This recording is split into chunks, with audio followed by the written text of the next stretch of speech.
Chapter 163, Execution of the Great Demon King, the Terrifying Sword Venerable. All the swords and flying swords in the city were trembling, exciting the cultivators immensely. They even raised their swords, holding them aloft. It's the sword intent of Sword Venerable Fudao. Sword Venerable Fudao heard our call. This sword intent is indeed from Sword Venerable Fudao. With such vast sword intent, it should be able to contend with the six-headed sea dragon, right? Where is Sword Venerable Fudao? Could he be in the city? The city was in an uproar. Everyone was very excited. Clang! The sound of swords being drawn suddenly overshadowed the clamor of voices. Countless swords rose into the sky, their tips pointing upwards, all hovering at the same height. There were over 1,000,000 swords, and their light was so dazzling that it even outshone the falling snow. On the heavenly repair platform, Gu Zong stood up, and so did the other disciples, all gazing up at the swords in the sky. Di Xie stood on the eaves, looking up at the scene, with an expression of incredulity on the face of this mystic heart realm great demon. Such sword intent, Di Xie murmured to himself. Having come to the supreme sect for so many years, he had deeply felt the sword intent of Sword Venerable Fudao. He thought he had overestimated Sword Venerable Fudao, but now he realized the depth of his immeasurable power. Even though he had the third layer of the mystic heart realm cultivation, facing this sword intent made Di Xie feel insurmountable. Under the gaze of the entire city, over 1,000,000 swords flew towards the north, sword chi bursting forth, dispersing the falling snow between heaven and earth, unstoppable, disappearing into the horizon in the blink of an eye. The vast sky was cleaved in two, revealing a clear blue sky, a magnificent sight.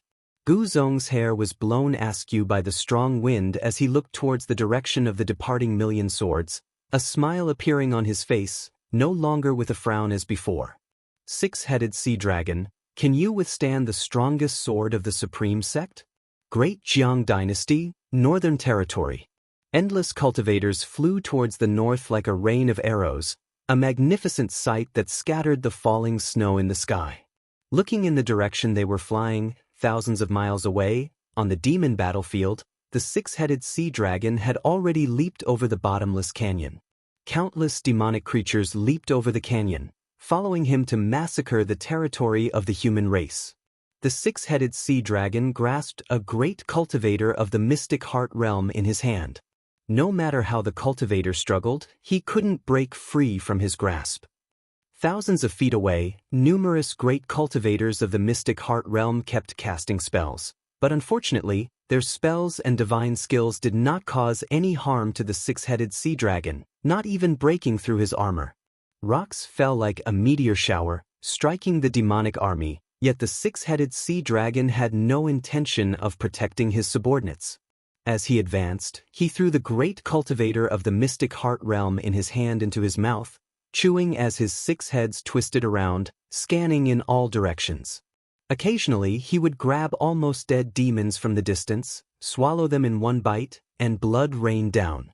Each of his mouths was stained with blood, a horrific sight. His posture was lazy yet dominating. The cultivators of the mystic heart realm felt utterly hopeless. They had never felt so helpless even when facing Butcher Immortal Jing from the Ephemera sect, because Butcher Immortal Jing had died too quickly then, whereas now they truly felt the might of a Mahayana realm being. Lu Lingjun stood on the back of the white spirit demon emperor, her hair disheveled, her right shoulder bleeding profusely, blood bubbling constantly.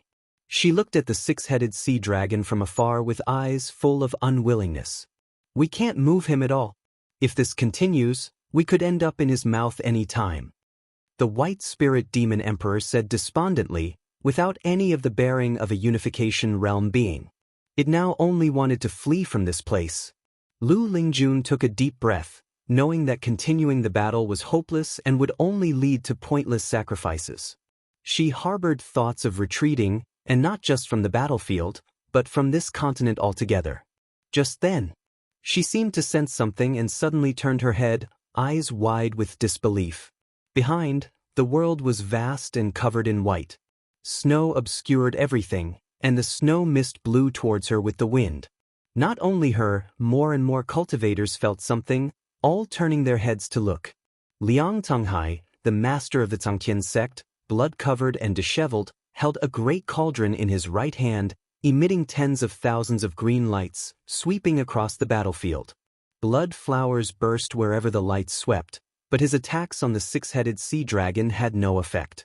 He suddenly turned sideways, eyes widened in shock, looking back.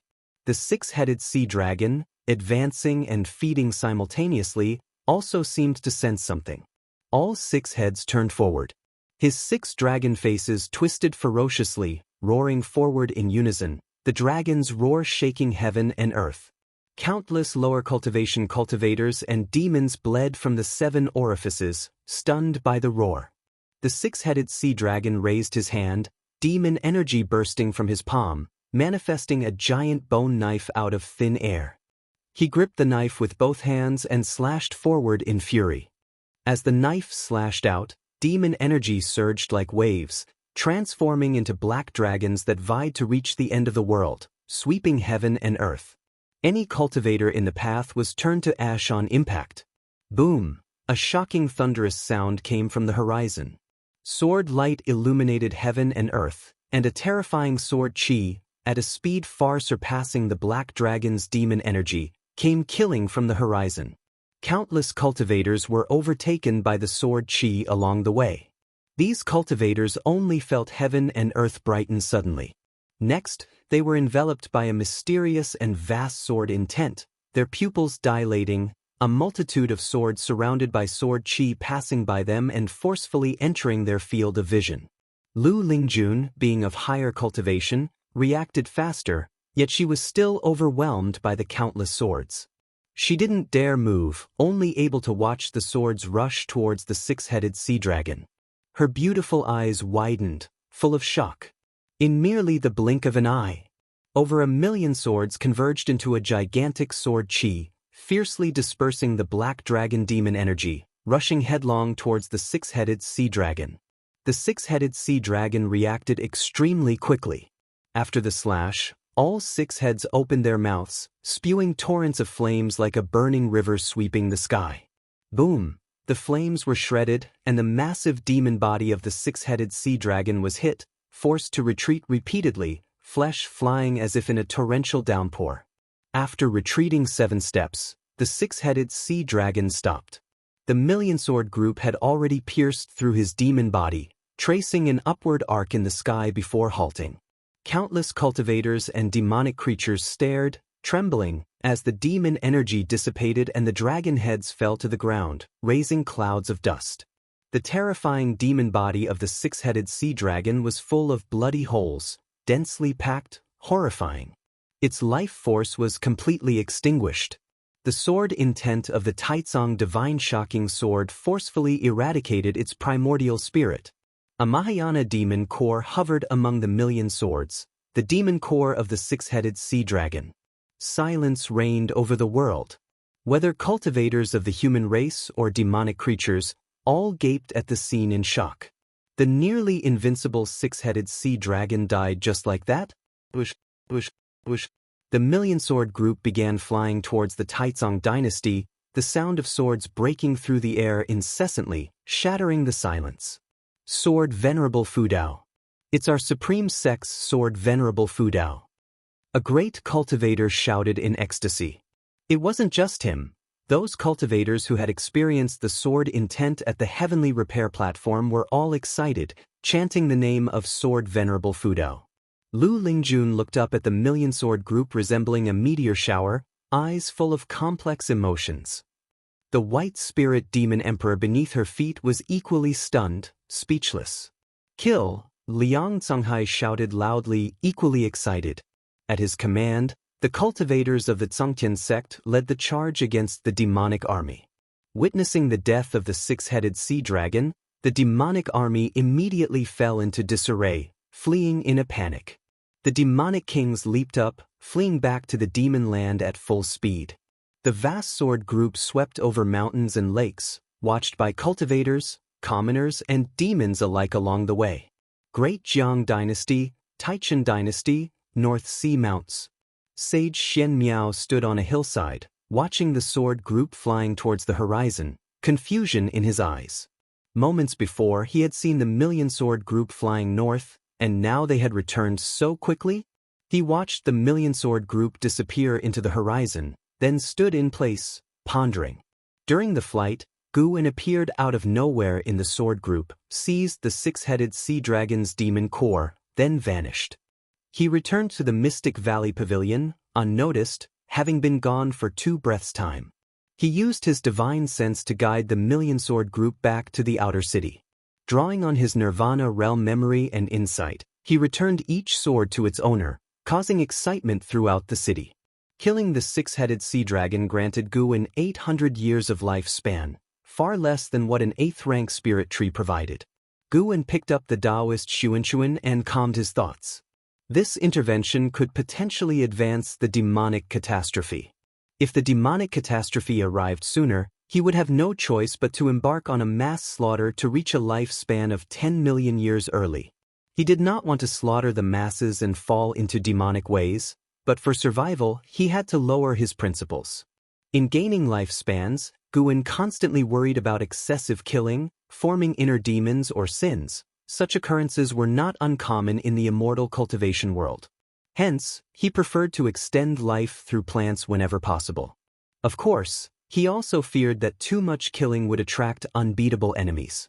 He tried to avoid thinking about these things, wondering instead what abilities would be unlocked with a 10 million-year lifespan. In the outer city, Xia watched the ecstatic cultivators on the heavenly repair platform, lost in thought. With his perceptive power, he could sense that the demonic energy of the six-headed sea dragon had dissipated.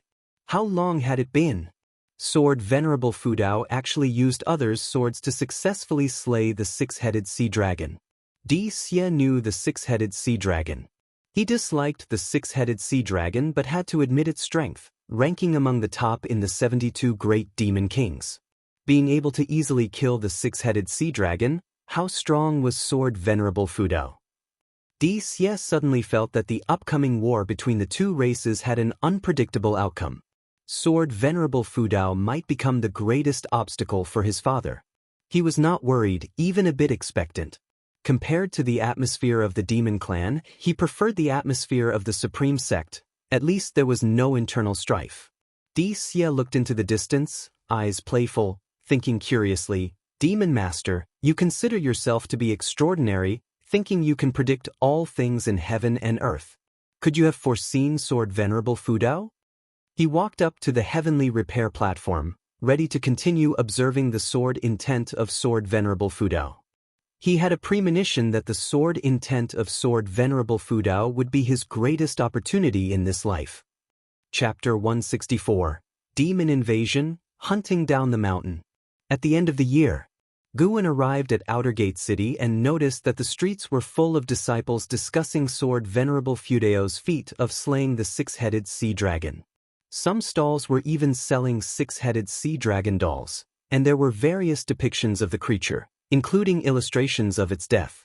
As he looked at those pictures, he inexplicably thought of Shenzhen.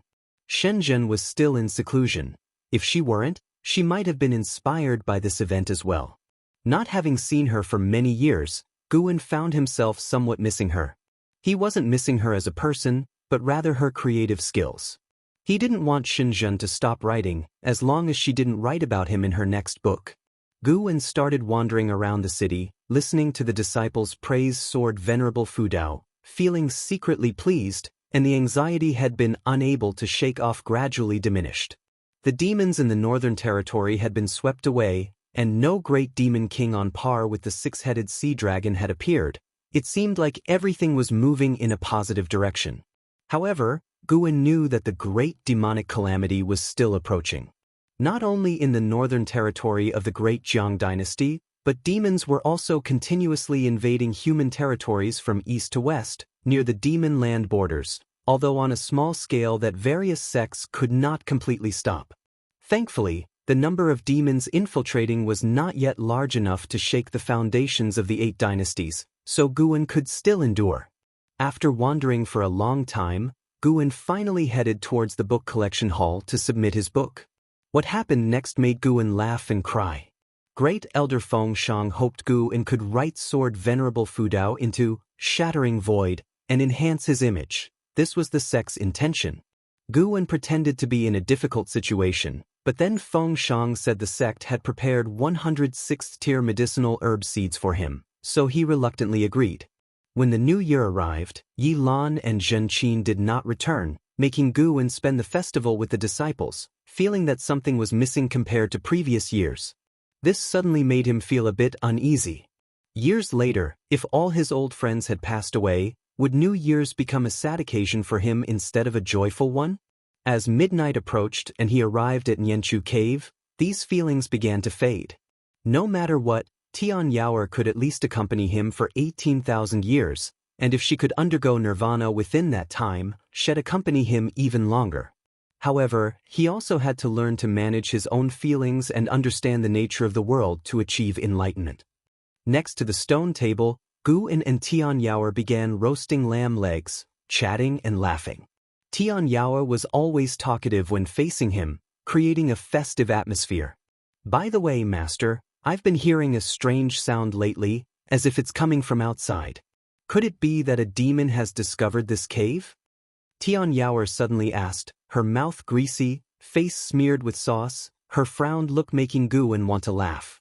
Guan replied, "Don't worry, no demon will intrude here.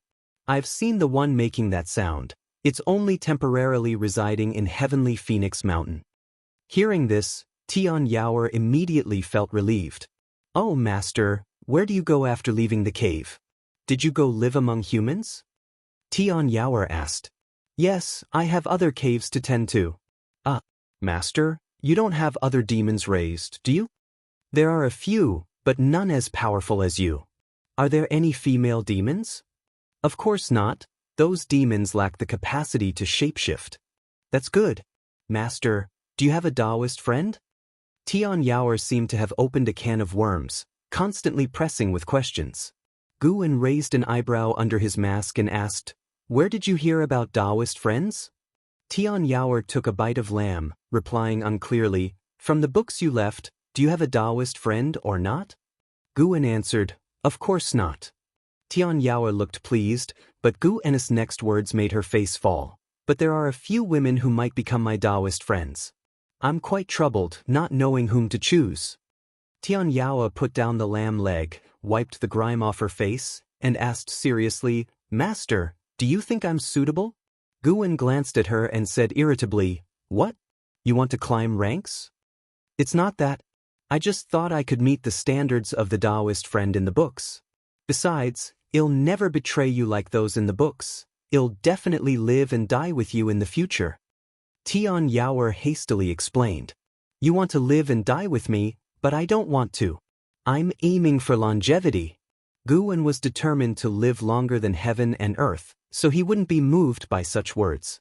He replied grumpily, "Focus on your cultivation, little demon, and don't think about nonsensical things. Whether human or demon, cultivation should come first. Emotions should be at most a secondary pursuit." "All right, then what requirements do you have for a Taoist friend?" "I was just teasing you earlier. I won't seek a Taoist friend. If I did, imagine the sorrow when I have to bury her in the future." "That does seem reasonable. I asked you to read books so you could understand the world's ways, not think about feelings." "I understand, no thoughts about feelings, but if Master wants, I'm always ready." Seeing Tian Yaoer's serious expression, Guan's eyes couldn't help but drift downward, but he quickly looked away. He changed the topic and started talking about cultivation. Tian Yaoer pouted, feeling a bit disheartened, but still listened attentively. She could only see Guan twice a month, so she cherished their time together. After the new year, the name of Sword Venerable Fudao was already spreading across the world.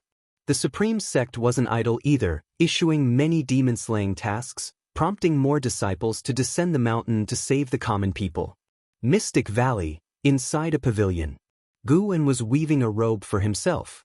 Normally, he didn't need to meditate or absorb energy, so he had plenty of time to pursue his hobbies, tailoring being one of them.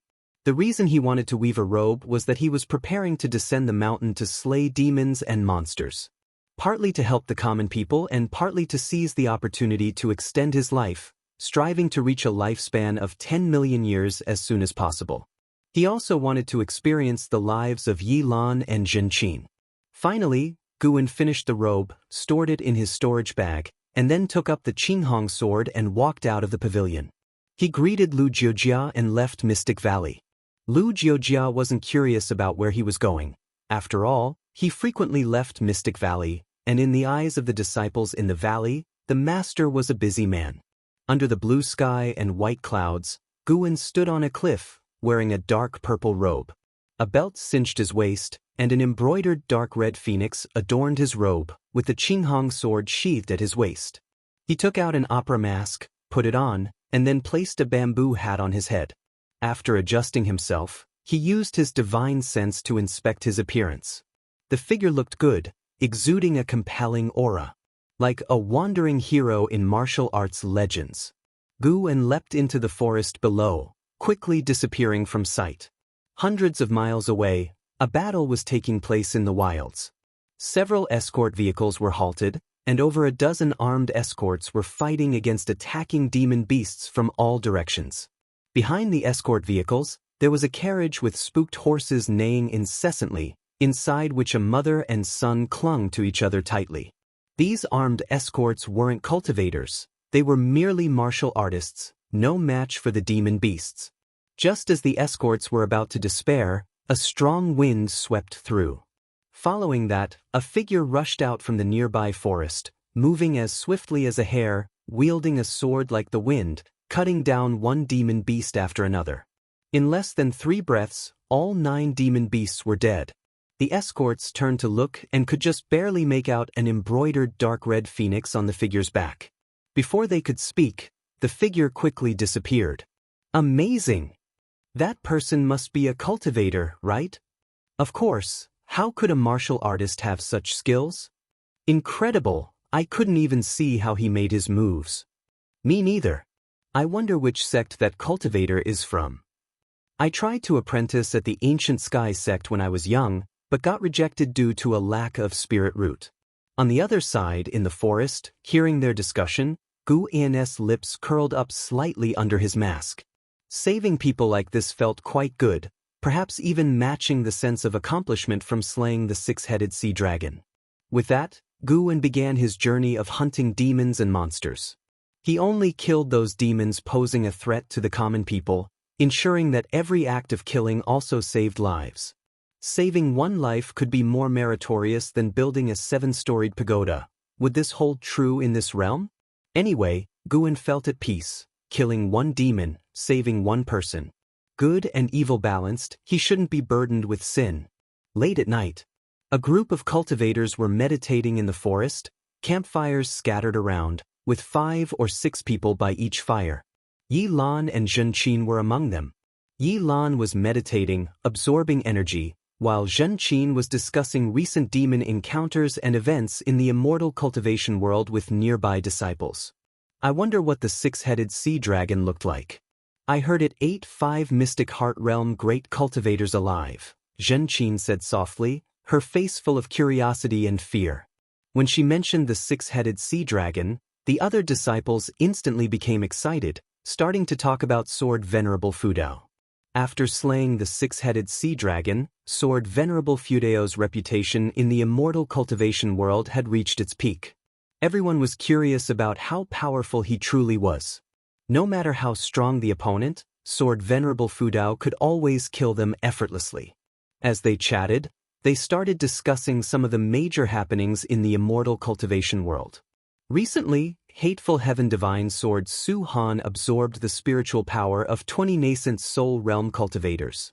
He is said to be on the verge of entering the divinity transformation realm. What kind of demon skill is he practicing? A male disciple worriedly said. They spent their years slaying demons and monsters outside, so they were concerned about running into Su Han. Listening to their discussion about Su Han, Zhenqin suddenly felt downhearted. What's this? You want to know what cultivation techniques Su Han practices? Well, you're in luck tonight, you'll find out. A chilling laugh suddenly echoed through the forest, startling the disciples of the law enforcement hall. They all quickly stood up, with Yi Lan also rising, drawing the white spirit sword, ready for battle. "Prepare for battle," Yi Lan said in a deep voice. The disciples each took out their magic artifacts and quickly gathered together.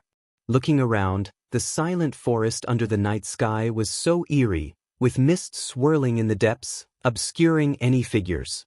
Yi Lan suddenly looked in a direction and frowned. The others did the same, only to see figures emerging from the darkness, carrying a coffin. Chapter 165.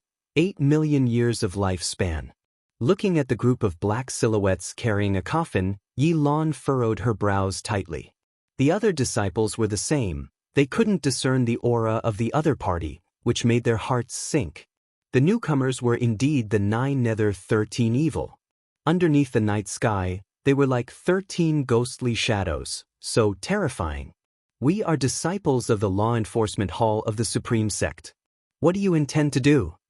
A male disciple shouted in a deep voice. In the Taizong dynasty, as disciples of the Supreme Sect, they still had some confidence. Upon hearing this, the 9 Nether 13 evil were unmoved. Seeing them continually approaching, the disciples of the law enforcement hall had to retreat. "All right, don't scare them. Let them leave quickly." A weak voice came from inside the coffin. Xianxia widened her eyes and couldn't help but shout, "Senior brother Suhan?" The disciples of the law enforcement hall were greatly shocked, speeding up their retreat, and Yi Lan's face also became serious. Suhan's name in the world of immortal cultivation was like thunder, but his reputation was of fiendish ferocity. "So it's your junior sister. No wonder you want to let them leave. Then hurry up and get lost." A black silhouette said sinisterly. Xianxia wanted to speak, but Yi Lan stopped her, and without uttering harsh words, led the disciples away immediately. As they left, Xianxia frequently looked back, her gaze falling on the coffin, but unfortunately, she couldn't see through it. Just like that, Yi Lan and the others quickly departed. The 9 Nether 13 evil then put down the coffin, and the coffin lid was opened. Suhan sat up from inside, his hair disheveled, one hand clutching the coffin board. The 9 Nether 13 evil spread out, setting up formations in all directions. Suhan stared in the direction where Yi Lan, Xianxia, and others had left, his eyes complex, lost in thought. Thousands of miles away. Above the forest, Guan stood atop a tree, watching the scene from afar. He embraced the Qinghong sword, his face concealed by a mask, only his eyes flickering with a ghostly light. After watching for a while, Guan finally turned around and leaped into the mountain forest. Spring arrived, everything revived, the sky over the Supreme Sect turned blue, dotted with white clouds, and the scenery was delightful. In the third medicine valley, Guan was picking medicinal herbs, an Exen following beside him, holding a bamboo basket. In those days, Guan would go out daily to save people and slay demons. Although his lifespan did not increase rapidly, it still increased by several thousand years each day. Mainly, he wasn't solely targeting demons. In the process, he also experienced the various states of the mortal world. "Valley Master, have you any news of my brother?" An Exen suddenly asked, a question she had held back for a long time. She knew Guan was acquainted with Anhao, especially familiar with Anhao's master, LV Baden.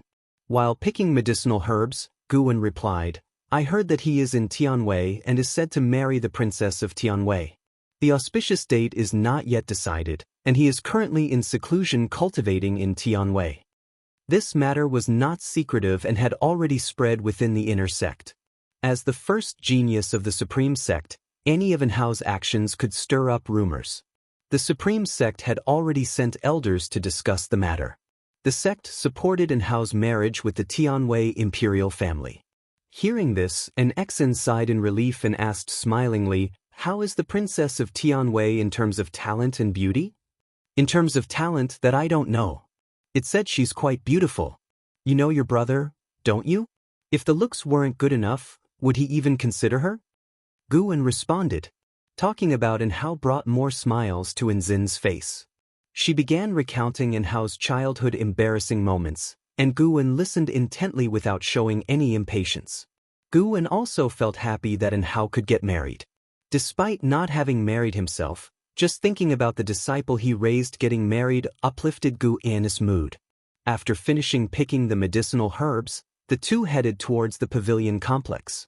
Gu had an Exen bring the herbs to the storage building, while he went upstairs alone to relax and read. By dusk, Gu left the Third Medicine Valley and continued with his roaming plan. Months passed swiftly, and Gu's 90th birthday arrived. During this period he had slain over 12,300 demon beasts, gaining nearly 400,000 years of lifespan, bringing his total lifespan to over 8 million years.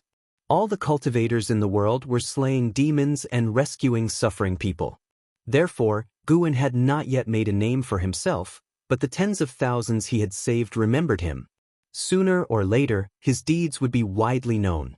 8 dynasties were still at war, pushing for unification, while the immortal cultivation world was resisting demons. Yet no matter how many demons were killed, the number of demons in the lands of the 8 dynasties kept increasing. The demon calamity was different from what many imagined. It wasn't about countless demons attacking all at once, but a continuous infiltration. Perhaps when the demon ancestor resurrected, the situation would be entirely different. A sweltering summer day. Disguised, Gu walked along a mountain path. Along the way, there were many refugees, with sallow faces, dirty and disheveled, staggering along like walking skeletons. Even as they brushed past Gu, they didn't turn their heads, as if nothing mattered to them. Such situations were not new to Gu. These refugees' homes were likely destroyed by demons, forcing them to head to other cities. However, demons weren't the only troubles in these times. There were also evil people preying on the vulnerable. Looting was common. Gu had even killed several evil men who were assaulting women. Gu also did not look at the refugees. He was pondering a question. If he didn't have the ability to steal lifespans, how would he survive in this world?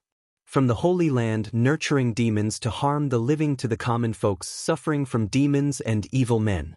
Even though Gu wanted to cultivate in peace, if he could do something within his power without endangering himself, he would still like to help. As he walked and pondered, he suddenly sensed an aura coming from the south. He ceased his thoughts and extended his divine sense. The divine sense of the 9th layer of the Nirvana realm swept over mountains and rivers, lakes and seas, arriving at the vast blue ocean. He saw a brilliant white light appear at the horizon. Carefully observing, it was a series of white lotuses forming a staircase in the air, continuously extending forward, while the lotuses at the back disappeared. A Taoist was stepping on the white lotus steps as if an immortal walking in the mortal world.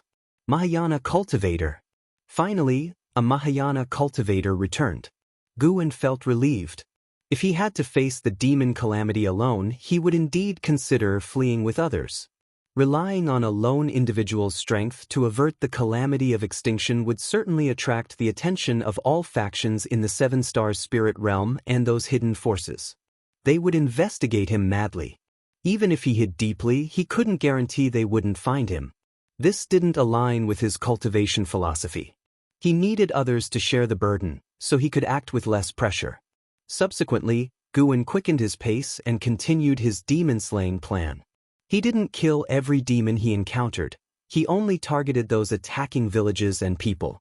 If he could earn hundreds of thousands of years of lifespan each year, it wouldn't take more than 3 years for him to break through to the next realm. Gu had high expectations for the 2nd realm of the immortal path. The return of the Taoist lord of Xianxia sect. This news was like a bombshell, shaking the entire world of immortal cultivation. The news reached the supreme sect, and the disciples were thrilled. Legends about the Taoist lord started spreading wildly in various cities. When Gu went to the book collection hall at the outer sect to return books, he heard many disciples discussing the Taoist lord.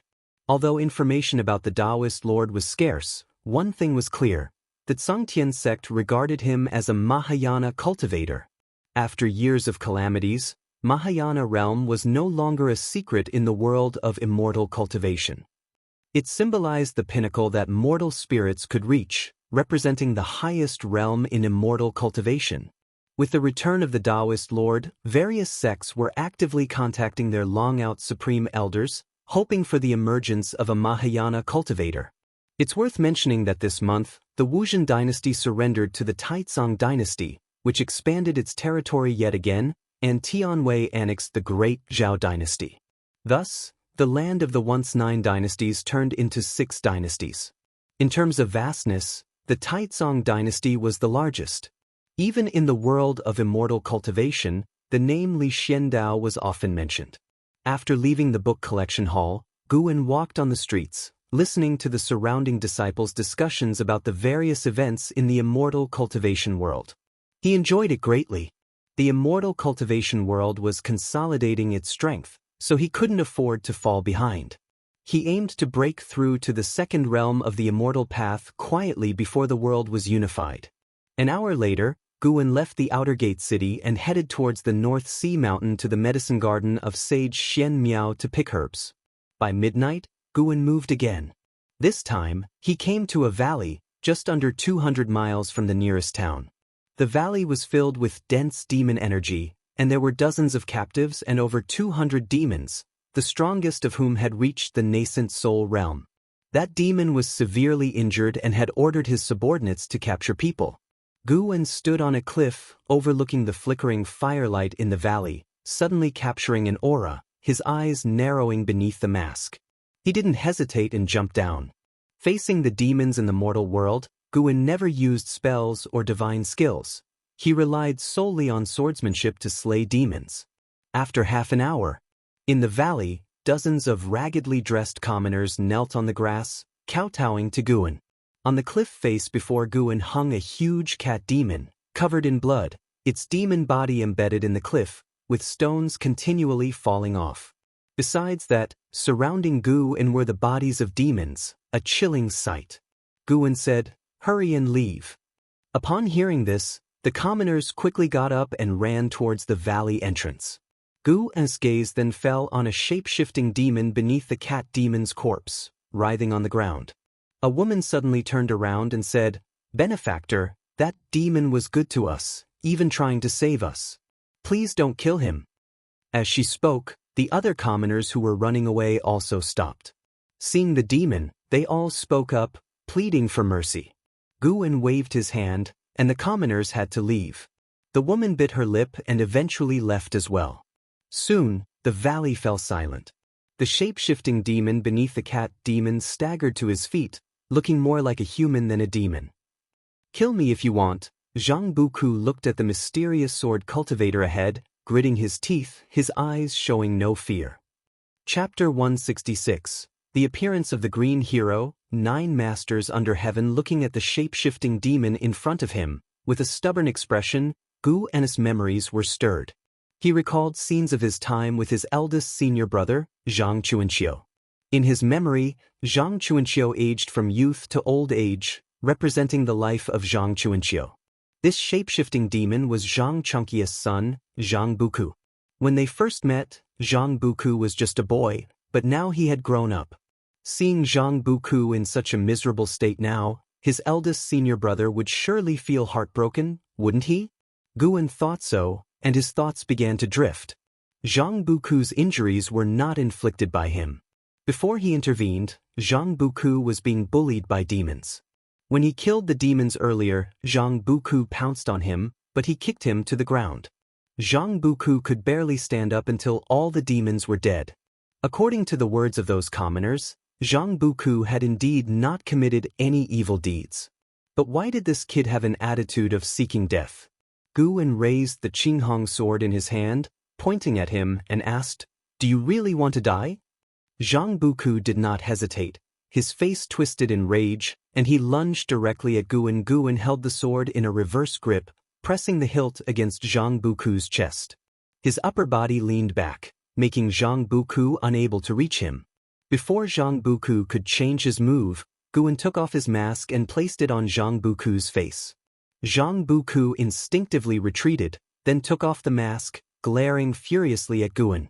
As he was about to throw the mask at Guwen, his eyes widened and he looked astonished. "Who? Martial uncle?" Zhang Buku cautiously asked. Guwen wasn't afraid of revealing his identity, because although the strength he displayed when slaying demons was strong, It was far from his true cultivation level. And only this way would Zhang Buku stop his attack. Guan asked with a smile, "Do you still remember me?" Zhang Buku wiped the blood off his face, excitedly replying, "Of course I remember. You even gave me a spirit energy elixir, how could I forget?" Gu unsheathed his sword, then took out some healing medicine and handed it to him, instructing him to heal first. Zhang Buku did not refuse. He took the elixir and sat down to meditate, healing his injuries while watching Guan collect demon treasures. An hour later, the two of them came to a small river. Zhang Buku squatted down, beginning to wash his face and clean his wounds in the process. After he finished cleaning, he turned to look at Guan, who had put the mask back on, and asked, "Martial Uncle Gu, why are you dressed like this?" He was no longer the ignorant boy of the past. After wandering the immortal cultivation world for so long, he was well aware of the supreme sect's status. Within the Taizong dynasty, wherever the disciples of the supreme sect went, they were always honored. Guan replied, "In an era of chaos caused by demons, although I have the heart to save the suffering, I also fear trouble. That's why I wear a mask, not wanting to be recognized."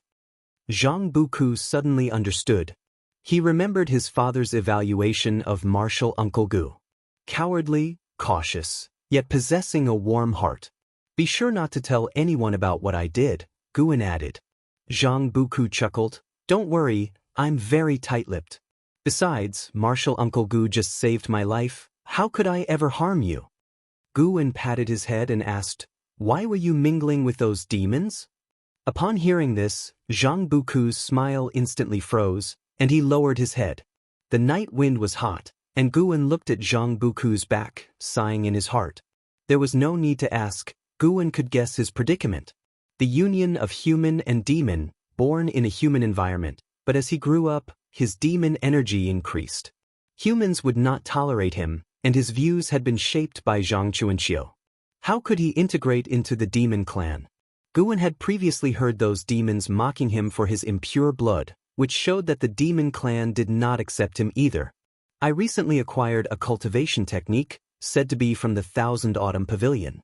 As I am from a righteous path sect, I cannot cultivate it, so I might as well pass it on to you." Guan suddenly said, then took out a secret book from his storage bag. It was titled, Demon Shadow Divine Skill. In reality, it was the cultivation technique for the 9 extremes yin-yang body. Upon hearing this, Zhang Buku could not help but raise his head to look. Staring at Guan's outstretched hand, he felt a bit dazed.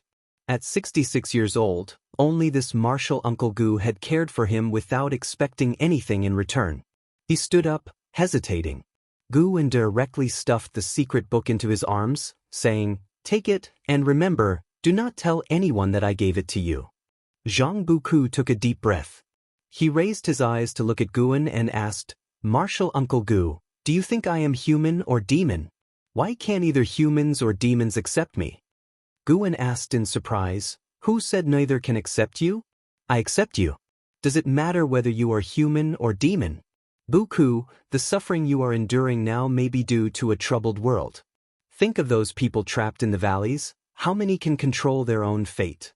You can cultivate, which already surpasses 90% of living beings." Zhang Buku fell into a trance, thinking about those who were suffering. What matters is not the identity you were born with, but the existence you want to become in this life, Guan said earnestly. Zhang Buku took a deep breath and said, "Thank you, martial Uncle Gu, for your guidance." Guan feared that Zhang Buku might seek death, so he continued, "When your father was young, he always said how wonderful it would be if his spirit root qualification weren't poor. He also wanted to explore the world, to travel across Great Jiang north and south, to reach the highest point and ask the heavens if there really were immortals. What you possess now is something your father could not touch in his entire life. Cultivate well, and immortal cultivation will guide you to find the meaning of life." Zhang Buku's maximum lifespan was 2,300 years. Even with half-demon blood, it proved that his qualification was not poor. After saying this, Guan patted Zhang Buku's shoulder and then left behind a storage bag before leaving. Zhang Buku hurriedly asked, "Martial Uncle Gu, where are you going?" To save those who, like you, are suffering. Guan waved his hand without looking back. Zhang Buku watched his back, his eyes full of admiration. He understood the background of martial Uncle Gu, who had no parents, born as a house servant, while he at least had his father accompany him to adulthood. Martial Uncle Gu was so carefree, so why should he lament and blame himself? When he noticed the storage bag on the ground, Zhang Buku couldn't help but pick it up. Just as he was about to call out to martial Uncle Gu, he could no longer see his figure. He probed the storage bag with his divine sense, and immediately a complicated expression appeared on his face. Inside were all the demon treasures left behind by the earlier demons.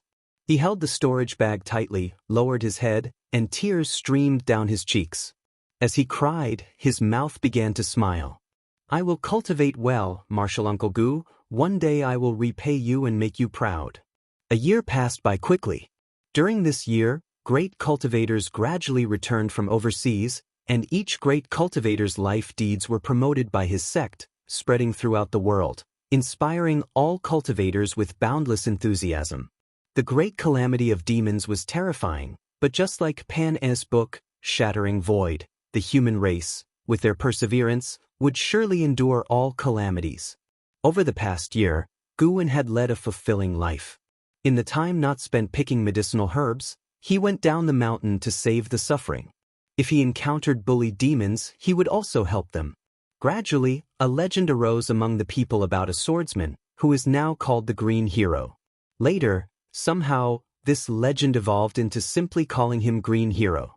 In the Mystic Valley, in front of the pavilion, Guan was sparring in swordsmanship with Chu Jingfeng. Yi Lan watched from the side. Eventually, Guan barely defeated Chu Jingfeng. He wiped the sweat from his forehead, lamenting, "Without using spiritual power, it is truly difficult to win against Brother Chu relying solely on swordsmanship." Chu Jingfeng panted heavily and smiled, "Your swordsmanship is excellent. I don't mind losing." Though he lost, he wasn't discouraged because Guan's victory wasn't easy. Afterward, he took his leave, not wanting to disturb Guan and Yi Lan. Guan took Yi Lan upstairs.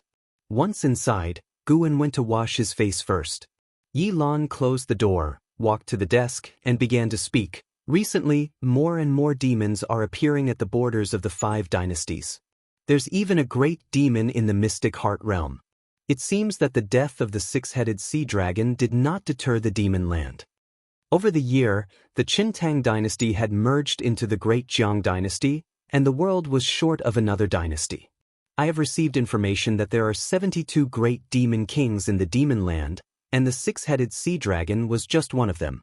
When the true great calamity of demons arrives, I don't know how the human race will resist. I think relying solely on the 9 great cultivators in the world is far from enough," Yi Lan said, full of worry. The title of 9 great cultivators was a name proclaimed by the supreme sect, including the Taoist Lord of Cangqian sect, the Taoist of Immortality of 3 Pure Ones Mountain, and the Sword Venerable Fudao of the supreme sect. With the title 9 Great Cultivators spreading, the immortal cultivation world's morale was greatly boosted, and the supreme sect was frequently mentioned as a result. LV Baitin had thoroughly studied the techniques Guan had taught him. Guan turned and smiled. "The strength of the immortal cultivation world is at least continuously improving, which is a good thing. As long as there is hope, it is fine." Yi Lan added, "It is said that above the 72 great demon kings, there are even more terrifying existences. It is unknown what the demons in the demon land are planning. Don't think about those things. You and I cannot change the grand trend of the world. All we can do is go with the flow and survive." Guan comforted her. Yi Lan nodded, saying, "If the great Jiang does fall, brother, let's go south and head to the sea. I've been making preparations. Although the ocean is dangerous, at least it's a way out. If we can find a small island to live on in the future, even if it's only for 10 or 20 years, it wouldn't be a wasted life." Guan smiled and asked, "What kind of life would that be? Just the 2 of us? Wouldn't that be boring?" "How could it be boring? We would work at sunrise and rest at sunset. I have many ways to amuse you." Yi Lan raised her eyebrows at Guan as she spoke, her gaze truly making Guan's imagination run wild. Guan gave a mock cough and said, "If it really comes to that, then it can only be so." After hearing this, Yi Lan became excited and started talking about the resources she had been preparing. Watching her smile, Guan thought to himself, "You can rest assured, sister, I will not let you wander aimlessly." Gu An's lifespan had already exceeded 9,300,000 years, getting closer to the 10 million mark. This year, if he made an effort, there's a chance he could accumulate a lifespan of 10 million years by the end of the year. For his sister, he had to test the edge of the great calamity of demons. Chapter 167 Breakthrough of 10 million years lifespan. The clouds churned ominously, the sky was darkened, the ground below crisscrossed with rivers of lava. From a high vantage point, it seemed as though the earth had cracked open, with a searing hot air filling the space between heaven and earth, and a demon fog swirling with embers. Volcanoes stretched endlessly into the horizon, some still erupting. Within the mountains, countless demons twisted and soared. Fish even leaped from the lava, causing bones to rise and fall. Upon the peak of a majestic volcano stood an altar. Seated atop the altar in meditation was a man in a black robe. The robe was vast, his long hair giving the impression that the black robe covered 1/3 of the altar's surface. A snake-like tail, covered in black scales, extended from beneath the robe, draping over the edge of the altar. In front of the black-robed man, a giant skeleton held a bronze mirror, inside which demon energy surged, as if thousands of evil ghosts struggled to break free. A great demon with a tiger's head and a human's body flew in on a demonic cloud, landing beside the altar. Demon Master, His Majesty the Demon Emperor is preparing to go to the ancient tomb of the demon ancestor. He asks if you will accompany him? The tiger-headed demon bowed respectfully as it inquired. The black-robed man on the altar was the Demon Master, a figure within the demon land second only to the Demon Emperor in power. With an air of indifference, the Demon Master replied, "Tell His Majesty my divination is at a critical juncture. I cannot accompany him." The tiger-headed demon continued to ask, "His Majesty wants to know what he should do if the demon ancestor regains consciousness earlier than expected. Assure His Majesty that the soul of the demon ancestor is merely a shell. Its spiritual wisdom has been eroded by heaven and earth. Without finding a suitable soul, it's impossible for him to be resurrected. But His Majesty needs an answer." The tiger-headed demon hesitated. Hearing this, the Demon Master became silent, and his tail ceased its movement, increasing the tiger-headed demon's tension. After a long while, the Demon Master said in a low voice, "If he indeed regains consciousness, have His Majesty destroy him." "As you command." Relieved, the tiger-headed demon bowed deeply and departed immediately. Once the tiger-headed demon disappeared into the horizon, the Demon Master slowly raised his head, revealing a nightmarish face. Half of it was just bare bones. His eyeballs seemed on the verge of falling out, and 2 dagger-like fangs protruded from his mouth. With blood-red pupils, he gazed into the bronze mirror ahead, mumbling to himself, "Why have the fates changed?" In the late autumn, in the book collection hall of the inner sect, Guan arrived on the 3rd floor and found Elder Su Lu, asking, "Recently, a batch of disciples from overseas has returned, including a supreme elder. Is there an ocean map available?" Su Lu raised his eyes to look at him, smiling as he said, "You've already asked 3 times. It seems your patience has paid off." He opened a drawer, took out a jade scroll, and said, "The map is here. Use your divine sense to read it, but you can't take it away. You have to look at it here." "Thank you, Elder." Guan quickly expressed his gratitude, then picked up the jade scroll and walked to a nearby chair. He did not fear suspicion. If anyone investigated, he could present himself as Pan, and Pan's justification would be sufficient. Gu An's lifespan was already 9,995,000 years, just 5,000 years short of the 10 million year mark. In his current situation, 5,000 years of lifespan was no problem at all.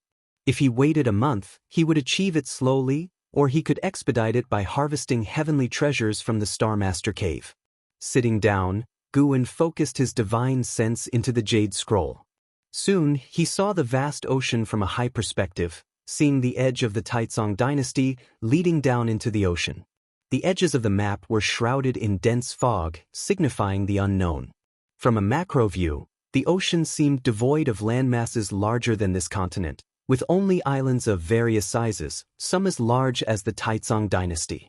When he focused his divine sense on a particular point, the view zoomed in, allowing him to see detailed scenes of that part of the ocean, including mighty waves and the silhouettes of sea demons. The cultivator who created this jade scroll likely had a very high cultivation level, perhaps even a supreme elder. An hour later, Guwen withdrew his divine sense, stood up, and returned the jade scroll to Su Lu, sighing, "The ocean is truly vast." Su Lu placed the jade scroll back in the drawer, smiling as he asked, "You're studying ocean maps. You're not planning to escape, are you?" Guwen responded righteously, "How could that be? I believe the supreme sect can overcome the great demon calamity. Why would I flee? I am merely curious about this world." "Really? Quite a few people have asked me for ocean maps lately, even true disciples. I thought the supreme sect was about to disband." Su Lu chuckled. Guwen asked, "And what about you? If the supreme sect needed all disciples to fight to the death, what would you choose?" Su Lu smiled. "This old bag of bones is ready to be buried within the supreme sect. I've even prepared my tombstone." Guwen couldn't help but show a look of admiration. After chatting for a while, Guwen bowed and took his leave. After descending the stairs, a figure emerged from the staircase leading upstairs. It was a masked woman, dressed in simple robes, her hair wound into a bun by a wooden hairpin. She approached Su Lu. Su Lu raised his hand in greeting, smiling as he asked, "Senior, what do you need?" The masked woman drew several jade scrolls from her sleeve and said, "If that disciple comes looking for maps again, you can give him these." Accepting the jade scrolls, Su Lu couldn't help but ask, "Do you know him?" "In a way, someone wants to take him as a disciple, and he has another identity worth cultivating." Leaving these words, the masked woman vanished into thin air. Looking at the jade scrolls on the table, Su Lu muttered to himself, "Another identity? He's just a Foundation Establishment realm cultivator, always reading idle books. What identity could he have? Could it be Panin? Impossible. How could Panin enjoy reading Taoist Sunshin's books? Is he the author of the Supreme Secret Records, writing under his real name?" Winter set in, bringing late snowfall this year. After nightfall, Guwen first went to the Mystic Heaven Cave Mansion to harvest a batch of medicinal herbs and then replant them. Leaving the Mystic Heaven Cave Mansion, after a few steps, he arrived at the Nianchu Cave on Heavenly Phoenix Mountain. Xianxia was practicing the Limitless Freedom Step, her figure moving deftly. Despite the short distance, the divine skills were already evident in her movements.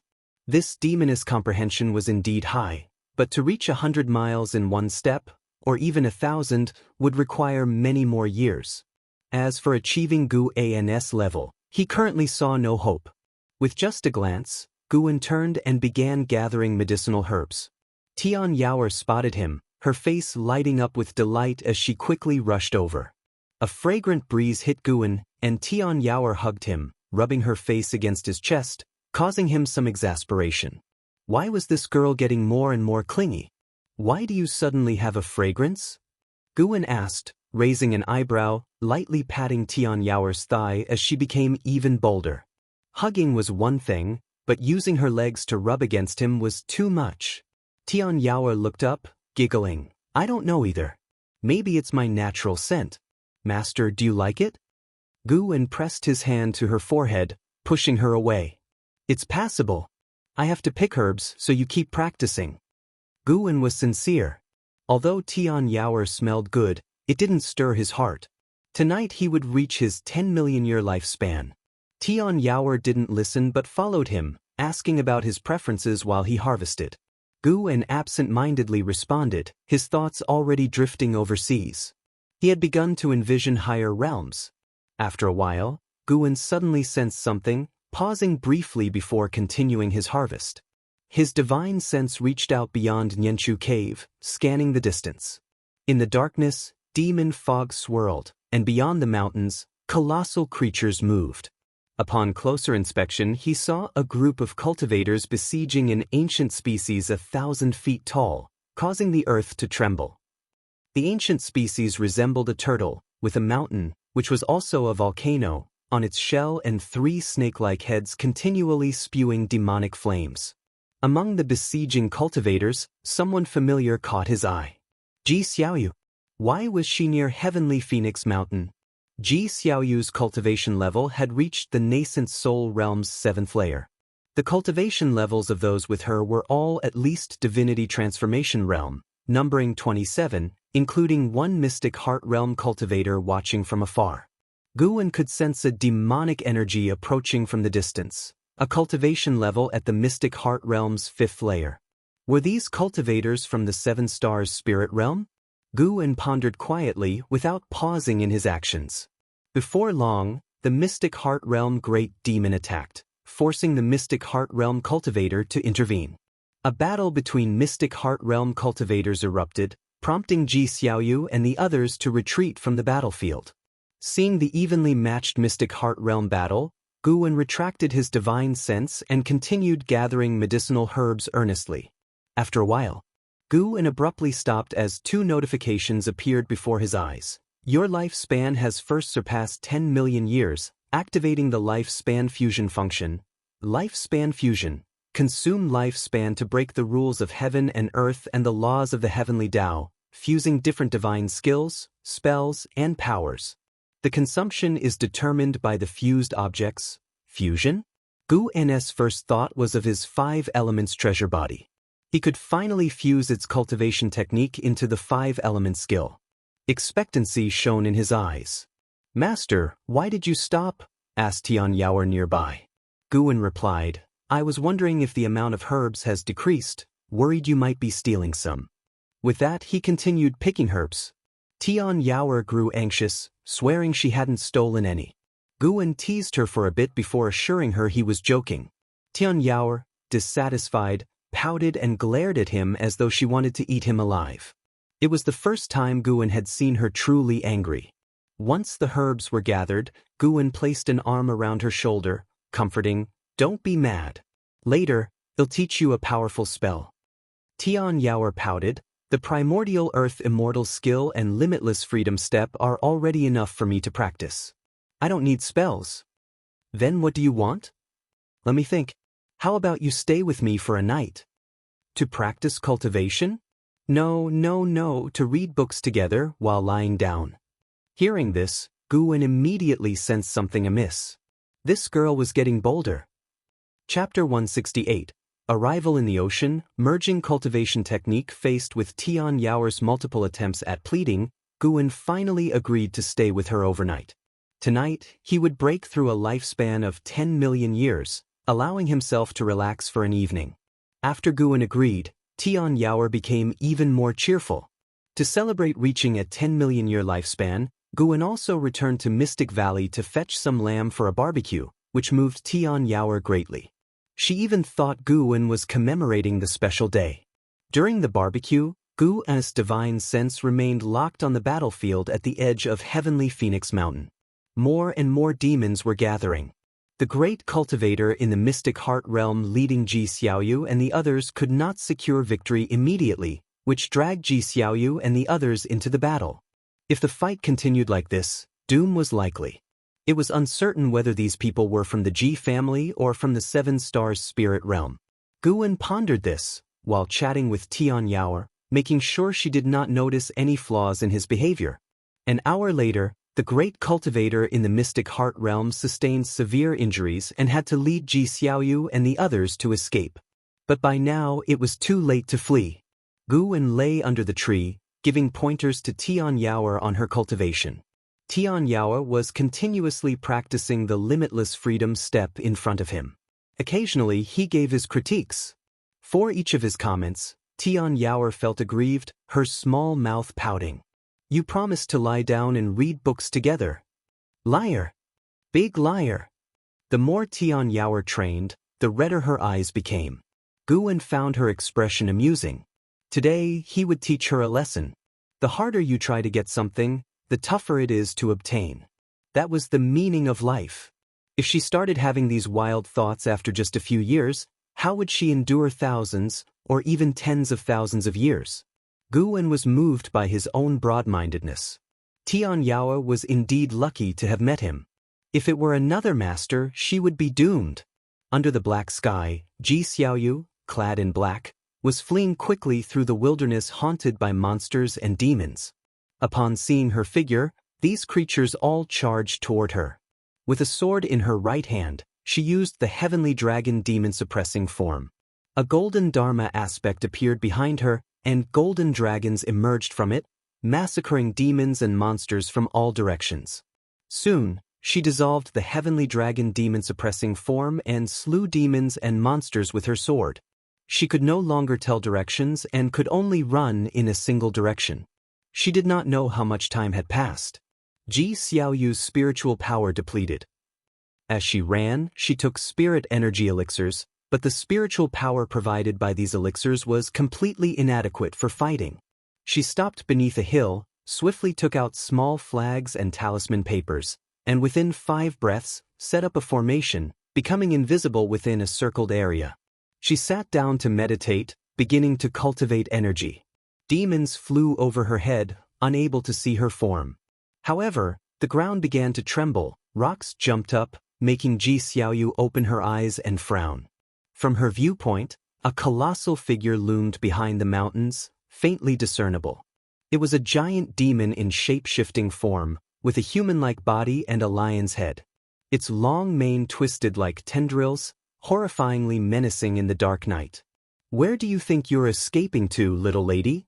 A cold, violent voice rang out, followed by a storm that swept through the mountain wilderness, kicking up waves of dust. After the gust hit Ji Xiaoyu's formation, the airborne rocks and currents avoided the formation, which highlighted its outline instead. Ji Xiaoyu stared at the approaching giant demon's silhouette with a calm expression, without a trace of fear in her eyes. She merely sighed softly, and a faint golden mark appeared on her forehead. Before long, the terrifying giant demon arrived in front of her. He squatted slowly, the cloud-like sea revealing his lion head with sharp fangs, blood-red eyes, and a mane, like flames from hell, blazing fiercely. Suddenly, the terrifying giant demon stopped. He raised his eyes to look behind Ji Xiaoyu. The golden mark on Ji Xiaoyu's forehead had expanded, covering her entire forehead like a complex network of lines. She sensed something and turned to look. On top of the hill behind her stood a figure, a man in purple clothes with a mask on his face, standing against the wind. She was secretly startled, not having noticed the other approaching. "Where did you come from?" the terrifying lion demon roared in anger, swinging a palm toward the hill. With one palm strike, Ji Xiaoyu's formation shattered under immense pressure. Small flags plunged into the ground, talisman papers fluttered, and her hairpiece was blown off, her hair dancing wildly. Boom! With a deafening roar, the earth shook and the sky trembled, forcing even Ji Xiaoyu, in the 7th layer of the nascent soul realm, to close her eyes. When the unsettling aura dissipated, she opened her eyes to find the terrifying lion demon left with only his upper body, blood raining down. The demon clouds in the night sky dispersed, revealing splendid, beautiful stars. Ji Xiaoyu's eyes widened in astonishment. That lion demon was so powerful, even her void-crossing realm companions were devoured by it. Subconsciously, she turned to look. The mysterious man still stood on the hill, his arms hanging naturally, as if he had not been the one to strike. The man was none other than Guwen. To avoid being recognized, Guwen had made his figure larger, taller by one head, with disheveled hair and an almost invisible aura. He didn't use the 9 extremes yin-yang body because news of Sword Venerable Fudao mastering the Demon Shadow Divine skill had already spread. He didn't want Ji Xiaoyu linking him to Sword Venerable Fudao. Ji Xiaoyu quickly stood up and bowed to Guwen, saying, "Thank you for saving me, senior." "Why is a Ji family disciple in the demon land?" Guwen asked in a hoarse voice, easily reminiscent of a weathered man in his 40s or 50s. Killing that great demon had granted him 600 years of lifespan, a tremendous bounty. Ji Xiaoyu replied, "I followed the 7 stars spirit realm for training. Does Senior have any relationship with my family? Guwen appeared in front of Ji Xiaoyu out of thin air, placing a hand on her shoulder, and said, "Let's talk in another place." Before Ji Xiaoyu could respond, everything blurred before her eyes. The long-distance space shift made her uncomfortable, unable to move. A few moments later, she felt her feet touch the ground. Opening her eyes, she found herself in a cave. The space here was not large, with layered rocks, a mountain wall in front of her pouring underground water, making it very humid. Looking up, she saw numerous crystal stones hanging from the ceiling, emitting various lights that illuminated the cave. "Stay here to heal." Guwen left this message before disappearing into thin air. Ji Xiaoyu stood silently. She extended her divine sense, finding the cave over 1,000 zhang beneath the surface, filled with spiritual energy, perfect for healing. Although she did not know who the person was, given the means he displayed, she understood she couldn't escape. The person seemed to have no malicious intent. Otherwise, she was now exhausted, a prime time to attack her. Ji Xiaoyu sat cross-legged and began to cultivate energy to restore her spiritual power. On the other side, Guwen returned to Heavenly Phoenix Mountain. Tian Yaoer was sulking, but seeing him with 2 bottles of fine wine, she immediately beamed with joy. Since the last time she got drunk, she had fallen in love with alcohol. Half an hour later, Tian Yaoer was drunk and lying on Guwen's lap. Guwen patted her back, a smile on his face. In the morning, Guwen did not immediately return to the Supreme Sect nor look for Ji Xiaoyu, as she would not recover her spiritual power and injuries in just one night. He went directly south, flying toward the ocean. Utilizing the 9 extremes yin-yang body, he transformed into a shadow form, then performed the limitless freedom step to swiftly leave the Taizong dynasty and enter the ocean. The vast sea and open sky widened Guwen's view, lifting his spirits. His figure constantly shifted, moving quickly above the sea of clouds. On the ocean, a large ship sailed quickly. On the deck lay a man in green robes, lying on his back with a book in his hands. Suddenly, he saw something, sitting up abruptly. However, upon closer inspection, he found nothing in the sky. "That's odd, did I see wrong?" The man in green frowned deeply. He lost interest in reading, putting his book, The Investiture of the Gods, back into his storage bag before walking to the bow of the ship, gazing into the distance. The ocean stretched endlessly, but he could already feel the breath of his homeland. He smiled, murmuring, "A demon calamity, another opportunity for me to turn the tide in my favor." Guwen took over 500 steps, finally landing on a mist-shrouded island. The island was vast, sparsely populated with living creatures, with only 6 islands within 10,000 li, perfect for his breakthrough. He quietly slipped into the forest, sitting under an old tree, and immediately activated the lifespan barrier. He pulled up his attribute panel, seeing his lifespan of 10,010,000 years, a smile forming on his face. First, upgrade his cultivation technique. Guwen began using the lifespan fusion function, merging the primordial earth immortal skill with 4 basic cultivation techniques of different attributes. Due to the significant difference between these 5 techniques, forcibly merging them will not necessarily exceed the most powerful technique. Do you wish to continue? What? Did it mean the fusion would take an average? Guwen cursed inwardly. Was this a way to waste his lifespan? Fortunately, he prepared other techniques. Over the years, he had killed countless enemies, searched many souls, and transcribed many techniques himself, just in case. He immediately took out 4 high-rank techniques, starting to cultivate them one by one. He did not need to abandon his original cultivation, nor did he need to cultivate other attributes of spiritual power. He only needed to run through the sorcery once, allowing the techniques to enter his attribute panel. After half an hour, Guwen's attribute panel showed 4 more techniques. He intended to upgrade them one by one but received a prompt.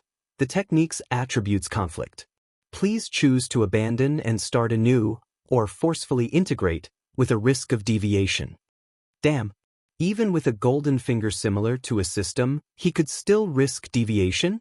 Guwen had no choice but to enable the lifespan fusion function, merging these 5 techniques. Fusion will cost 500,000 years of lifespan. Do you want to continue? This costs 500,000 years? Guwen suppressed his heartache and chose to continue.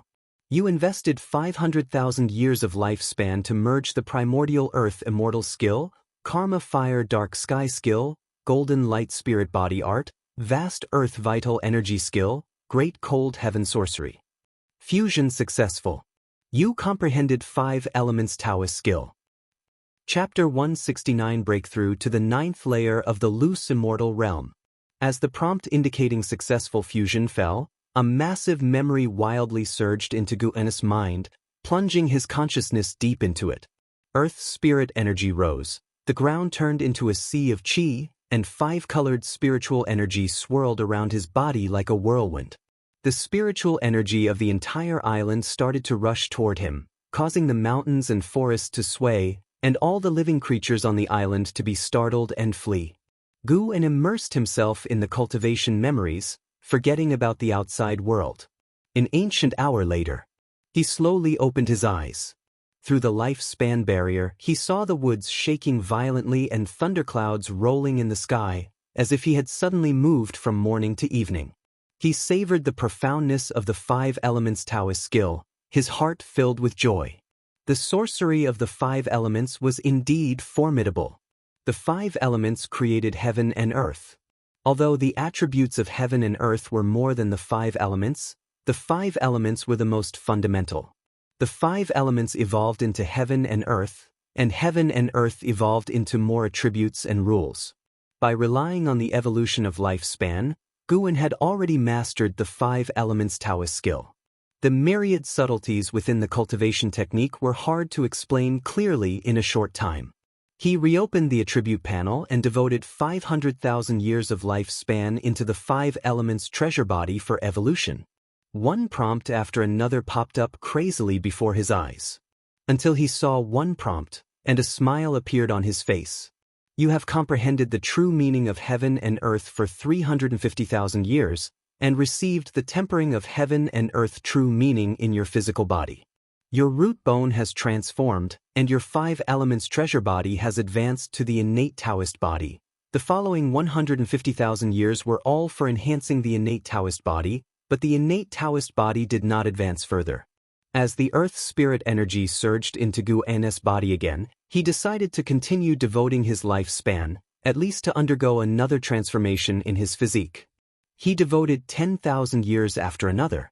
After 370,000 years, his innate Taoist body successfully advanced to the mystic holy body. The speed at which Earth's spirit energy poured into his body accelerated, plunging him into an indescribably wondrous state. At that moment, a powerful divine sense swept over the island. Nirvana realm. Guwen was secretly shocked. There were indeed immortal path realms hidden overseas. The continent he was on was just a small corner of heaven and earth. Guwen did not panic at all. With the lifespan barrier in place, the other party could not detect him. After 30 minutes, the divine sense disappeared. However, in the following time, divine senses kept sweeping over the sea area. The lifespan barrier began to extract spiritual energy from more distant sea areas, causing gigantic waves to rise on the sea, where sea demons tossed about. It wasn't until noon that Guwen finally fully transformed into the mystic holy body, and the entire heaven and earth in his perception were renewed. Not only could he feel more elusive and touchless forces, but his physical Buddhist chi blood also greatly strengthened. With his own physical strength alone, he felt he could easily crush a Mahayana realm cultivator. He opened his eyes and saw that the lifespan barrier alone had consumed nearly 200,000 years of lifespan in the morning. Feeling the increasing number of divine senses sweeping over the sea area, Guwen had to stop. Just now, he even felt a divine sense that made him frightened, indicating that the other party's realm might be the same as his or even higher. The ocean was indeed unfathomable. He feared that continuing today would attract more terrifying old monsters. He decided to change locations and continue later. Maintaining the lifespan barrier, Guwen focused on the attribute panel, thinking about what to enhance next. The cultivation technique could be upgraded another level, and he could choose one divine skill or ultimate skill, as there was no need to enhance too many combat methods at one time. The many divine skills, spells, and ultimate skills he possessed were already very advanced. Each alone was rarely seen in the world. It wasn't until evening that Guwen left the island, heading quickly eastward. He took 500 steps of the limitless freedom step continuously before stopping. This time, the island he stayed on was very small, with no demons, only creatures without spiritual wisdom. Guwen activated the lifespan barrier and, after sitting down, pulled up the attribute panel. He devoted 200,000 years of lifespan into the 5 Elements Taoist skill. However, this effort did not allow the 5 Elements Taoist skill to advance, so he devoted another 200,000 years of lifespan, yet still failed. An Xian hardened his heart and devoted 300,000 years of lifespan. Finally, the 5 Elements Taoist skill evolved, advancing to the Heaven and Earth Primordial skill. Mastery Realm. A total of 700,000 years of lifespan. At the same time, the Heaven and Earth Primordial skill also awakened a divine skill called Universe in the palm, which could store all things of heaven and earth in one's palm, with the amount depending on one's mana level. Guwen glanced at his lifespan, over 7,700,000 years, still sufficient. Nature's spiritual energy began to rush wildly into his body, and his thoughts were occupied by inherited memories. An ancient hour later, he opened his eyes. It was already dark. Having no time to savor the Heaven and Earth Primordial skill, his gaze turned to the attribute panel again. The Primordial Rui skill must be enhanced, as it was Guwen's fundamental standing, allowing high realms to be unable to spy. Another 50,000 years of lifespan. Unknowingly, Guwen became bolder. One after another prompt popped up madly before his eyes, and ultimately the Primordial Rui skill advanced to the All Things Form and Energy art. The All Things Form and Energy art not only enhanced the ability to conceal one's aura but also allowed one to change their aura, consistent with all things. In other words, if Guwen encountered a demon, he could manifest demon energy. Encountering a demon, he could manifest demonic chi, without being seen through. At the same time, the All Things Form and Energy art awakened a divine skill, Heaven and Earth 9 transformations. This was a transformation divine skill, with endless marvels. Just as the Earth spirit energy dissipated, it started rushing toward Guwen again, the ocean within 10,000 miles raising waves, with the scope rapidly expanding. This time, not only did divine senses sweep over the island, but also cultivators' figures flew over in the sky. Gu and his presence broke the tranquility of the ocean. He couldn't care less. Another ancient hour later, Guwen opened his eyes, seeing he had less than 7,200,000 years of lifespan left, suddenly feeling 1,000,000 years of lifespan wasn't that much. He couldn't enhance other divine skills, as what if it wasn't enough to break through?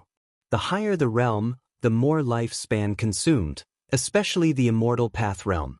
Even without reference, Guwen could guess that breaking through the realm of the Immortal Path was definitely not a matter of decades or centuries.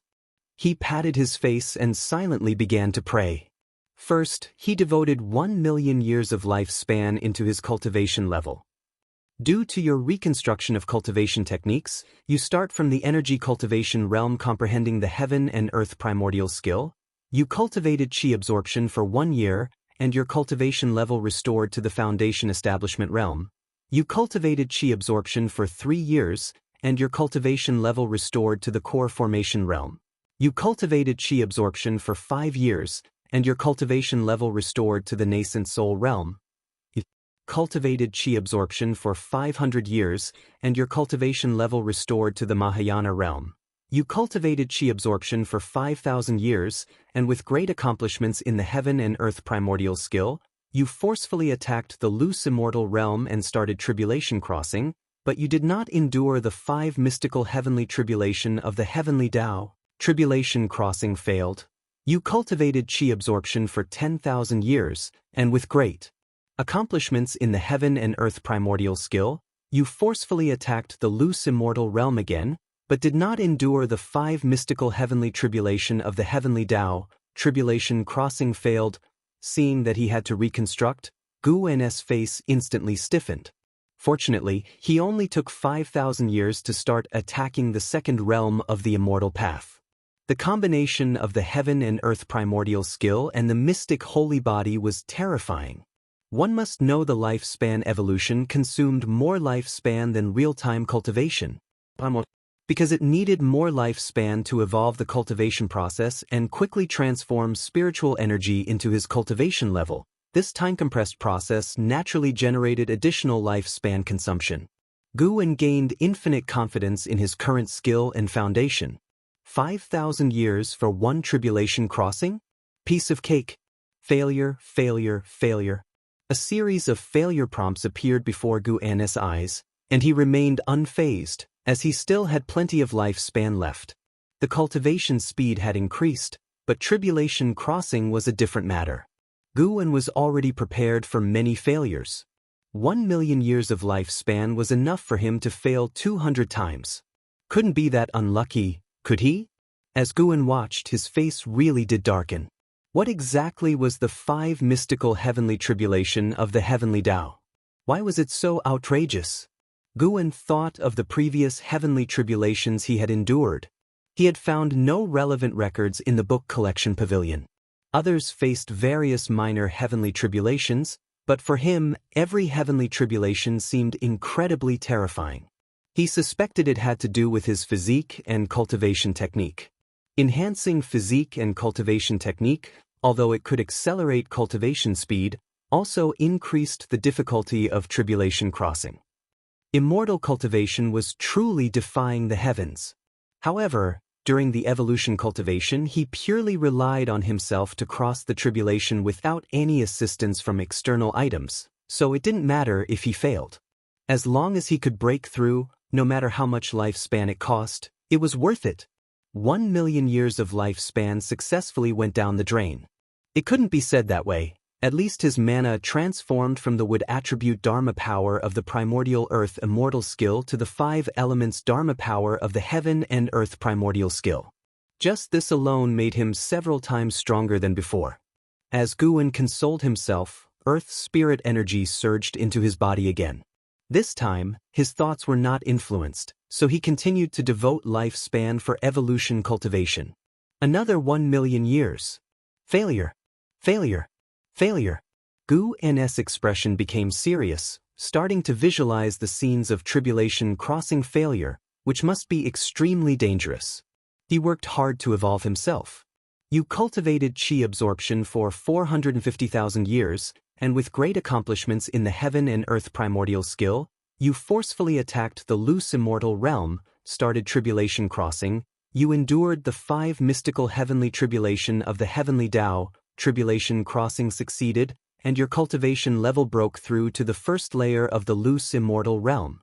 You cultivated chi absorption for 450,003,000 years, and your cultivation level broke through to the second layer of the loose immortal realm.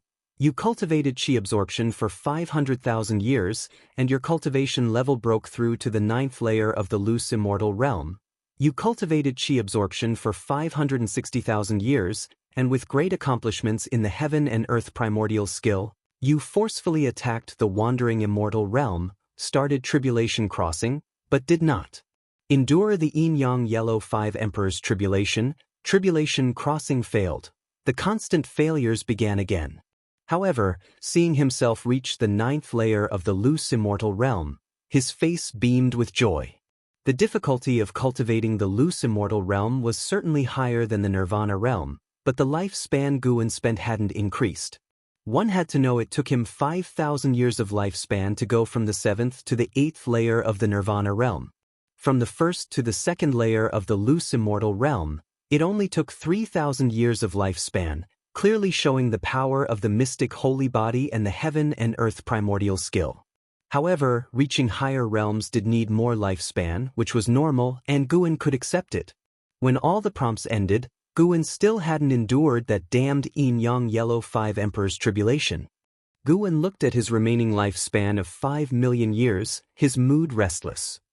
Chapter 170, 9 Layers of Wandering Immortal, roaming the heavens and earth. It took Guwen a full 4 hours to advance from the 9th layer of the Nirvana realm to the 9th layer of the loose Immortal realm. Upon reaching the loose Immortal realm, his mana doubled, and he felt a significant release from many restrictions. These restrictions were the bonds that heaven placed on all beings. For instance, he could now soar without using mana, dive into the sea effortlessly, and even transform his physical body into his primordial spirit, allowing him to pass through all innate barriers in the world without impediment. It was simply indescribable. When his cultivation reached the 8th layer of the loose Immortal realm, Guwen felt the entire ocean erupt into chaos. In the distance, he even saw great cultivators of the Nirvana realm engaging in combat, making him feel secretly ashamed. The experiences of the past 2 days made him realize the vastness of heaven and earth, and that too many powerful auras passed through this region. Lu Lingjun had not made a mistake in ascending to the spirit realm. In a certain sense, this realm was equivalent to the spirit realm or the immortal realm and was a world beyond mortal comprehension. Considering Gu An's past life on Earth, this place was unlikely to be as large as the Taizong dynasty. Gu An recalled Lu Lingjun and the White Spirit Demon Emperor's names for this land. The Great Heavenly Spirit Land. Just how vast was this so-called Great Heaven and Earth? Gu An couldn't help but look up at the sky. Speaking of which, he had never explored how high the sky was. In the Nirvana realm, he had used his divine sense to probe continuously upward, with terrifying results. His divine sense couldn't surpass the sky's apex. The heavens in the Great Heavenly Spirit Land seemed infinitely high, shocking him severely, given the cosmological concepts he had built in his previous life. And now, in the loose Immortal realm, Gu An could faintly sense a mysterious force in the sky, a power that even loose immortals dared not rashly contact. It wasn't a living being's aura but more like the majesty of heaven. Gu An took a deep breath and lowered his gaze back to his attribute panel, his eyes growing firm.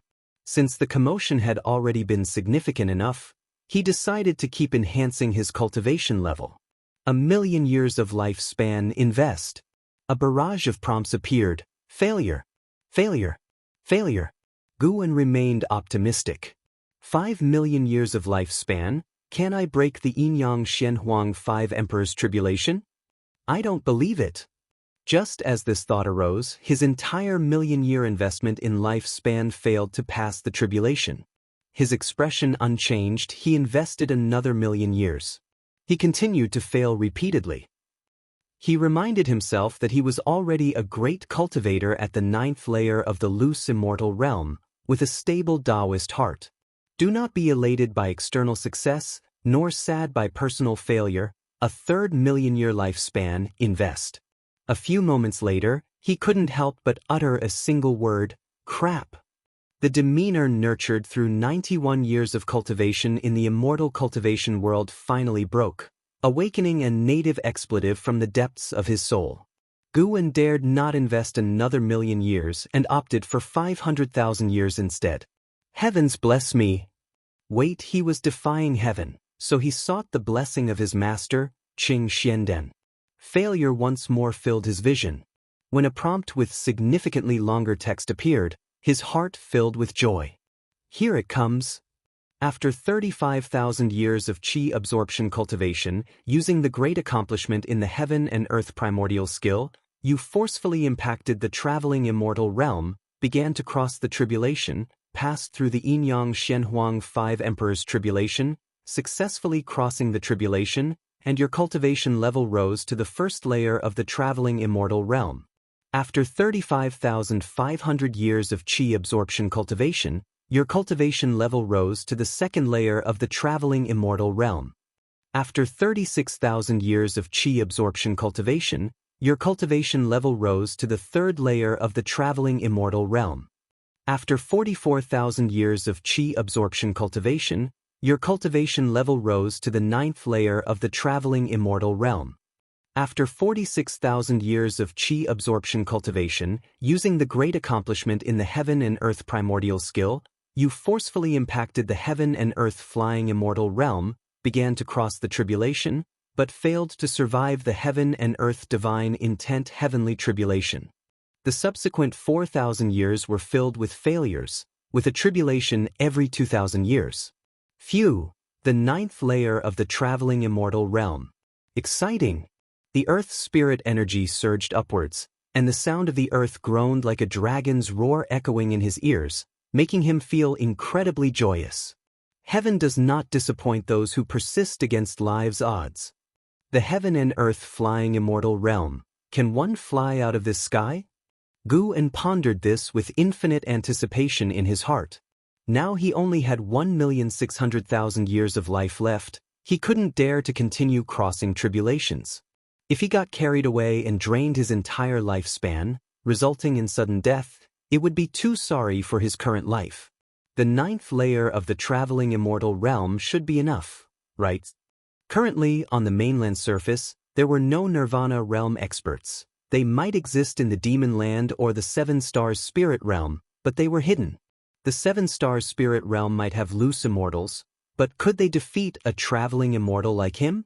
If such an old monster existed, Guan could wait for decades until the million-year function activated, then he could boost up again. He didn't believe the 7 Stars Spirit Realm could defeat him with his cheats. No, I didn't really cheat. My cultivation level was achieved through my own efforts. Guan comforted himself. The Earth's spirit energy poured into him far faster than before, and the lifespan barrier drew spiritual energy from a wide range, making Guan feel powerful auras from all directions. Loose immortal realm auras had already appeared. Would traveling immortal realm auras appear next? Guan felt secretly nervous. Having just reached this realm, he didn't want to confront anyone of the same level. As time went on, Guan continually impacted the traveling immortal realm, and the mysteries of this realm gradually surfaced in his mind. Traveling immortal, an immortal roaming heaven and earth. From the 9th heaven to the depths of the earth, the primordial spirit and physical body merged, freely coming and going through heaven and earth. The primordial spirit was no longer fragile, possessing even greater power than the physical body. Reaching this realm, the power of the soul surpassed mana for the first time, and naturally, his mana also transformed. The 9 heavens of the immortal path, the higher one ascended, the greater the gap of each layer. While Guan was immersed in his breakthrough, a colossal wave rolled up from the west, 1,000 feet high, shocking him to turn and look. With a thunderous crash, the island where Guan resided was submerged by the wave, and before the island could re-emerge, the surrounding waters started churning violently. Guan distinctly felt something hit the island, causing the mountain at the island's base to break, and he fell with it. The lifespan barrier's advantages were fully revealed. Though the barrier fell, he remained seated as if on the ground, without any jolts, and the earth's spirit energy continued to flow into him. He looked up, through the surging seawater, and saw a colossal creature seemingly as vast as a mountain range moving through the sea, its presence awe-inspiring. Deep-sea ancient whale, Nirvana Realm 8th Layer 87808/15000/180000, an 80,000-year-old sea demon. No wonder they said the ocean was more treacherous than the demon land. Guan noticed other sea demons of various realms, finding them quite novel. Soon, his breakthrough approached a critical juncture, forcing him to close his eyes and focus entirely on understanding the traveling immortal realm's true essence. Time passed quickly. When Guan opened his eyes, he had already reached the first layer of the traveling immortal realm, discovering himself at the seafloor. It was pitch black, surrounded by numerous mountains and countless sea demons, nary a living being without demon energy. Being in such an environment was inevitably frightening. Fortunately, Guan sensed no aura of the traveling immortal realm. If a traveling immortal showed up, he would have to go all out next. From the 1st to the 9th layer of the traveling immortal realm required even more vast spiritual energy. The lifespan barrier continually drew Earth's spirit energy, causing even the sea floor to tremble slightly. An hour later, Guan sensed intense activity in the distance, as if an underwater volcano erupted. Amidst the scorching seawater, an aura from the loose immortal realm emerged, chaotic and agitated. He vaguely heard a shout. "Aha! The Taoist has finally broken free. 7 Stars Spirit Realm, Just you wait." Upon hearing this, Guwen was secretly delighted. Could it be that he rescued an enemy of the Seven Stars Spirit Realm? He now regarded the Seven Stars Spirit Realm as his imaginary foe. If more enemies of the Seven Stars Spirit Realm appeared, he would naturally be pleased. Even with the cultivation of the 9th layer of the traveling Immortal Realm, Guwen had no plans of single-handedly challenging the Seven Stars Spirit Realm. At least there needed to be someone openly sharing the burden of attention. He could venture into the Seven Stars Spirit Realm and deal with the strongest enemies, but couldn't let everyone think he alone took it down. The Seven Stars Spirit Realm had existed for so many years. Who knew what connections it had across the ocean? The ocean was not short of immortal path life forms. Resolving this calamity surely meant another was on the horizon. Life was always filled with difficulties. If Guwen could slow down each phase, it would be beneficial for him. Guwen contemplated no further. As long as no one disturbed him, he could find peace even at the seafloor. He pulled up his attribute panel. The lifespan barrier rapidly consumed his lifespan.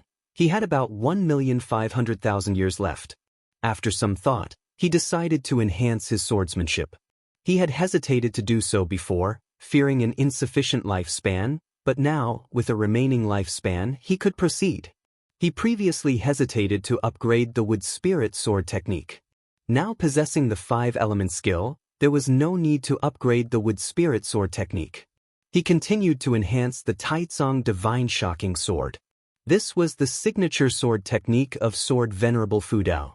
More and more people recognized the Taitsong Divine Shocking Sword, which wasn't a good thing. He had to create a sword technique unheard of by the world. Let's start with a test of 200,000 years. Guwen invested his lifespan into evolving and practicing the Taitsong Divine Shocking Sword, and a series of prompts appeared. 8,000 years later, the Taitsong Divine Shocking Sword was elevated to the Vast Star Suppressing Heaven Boundless Sword.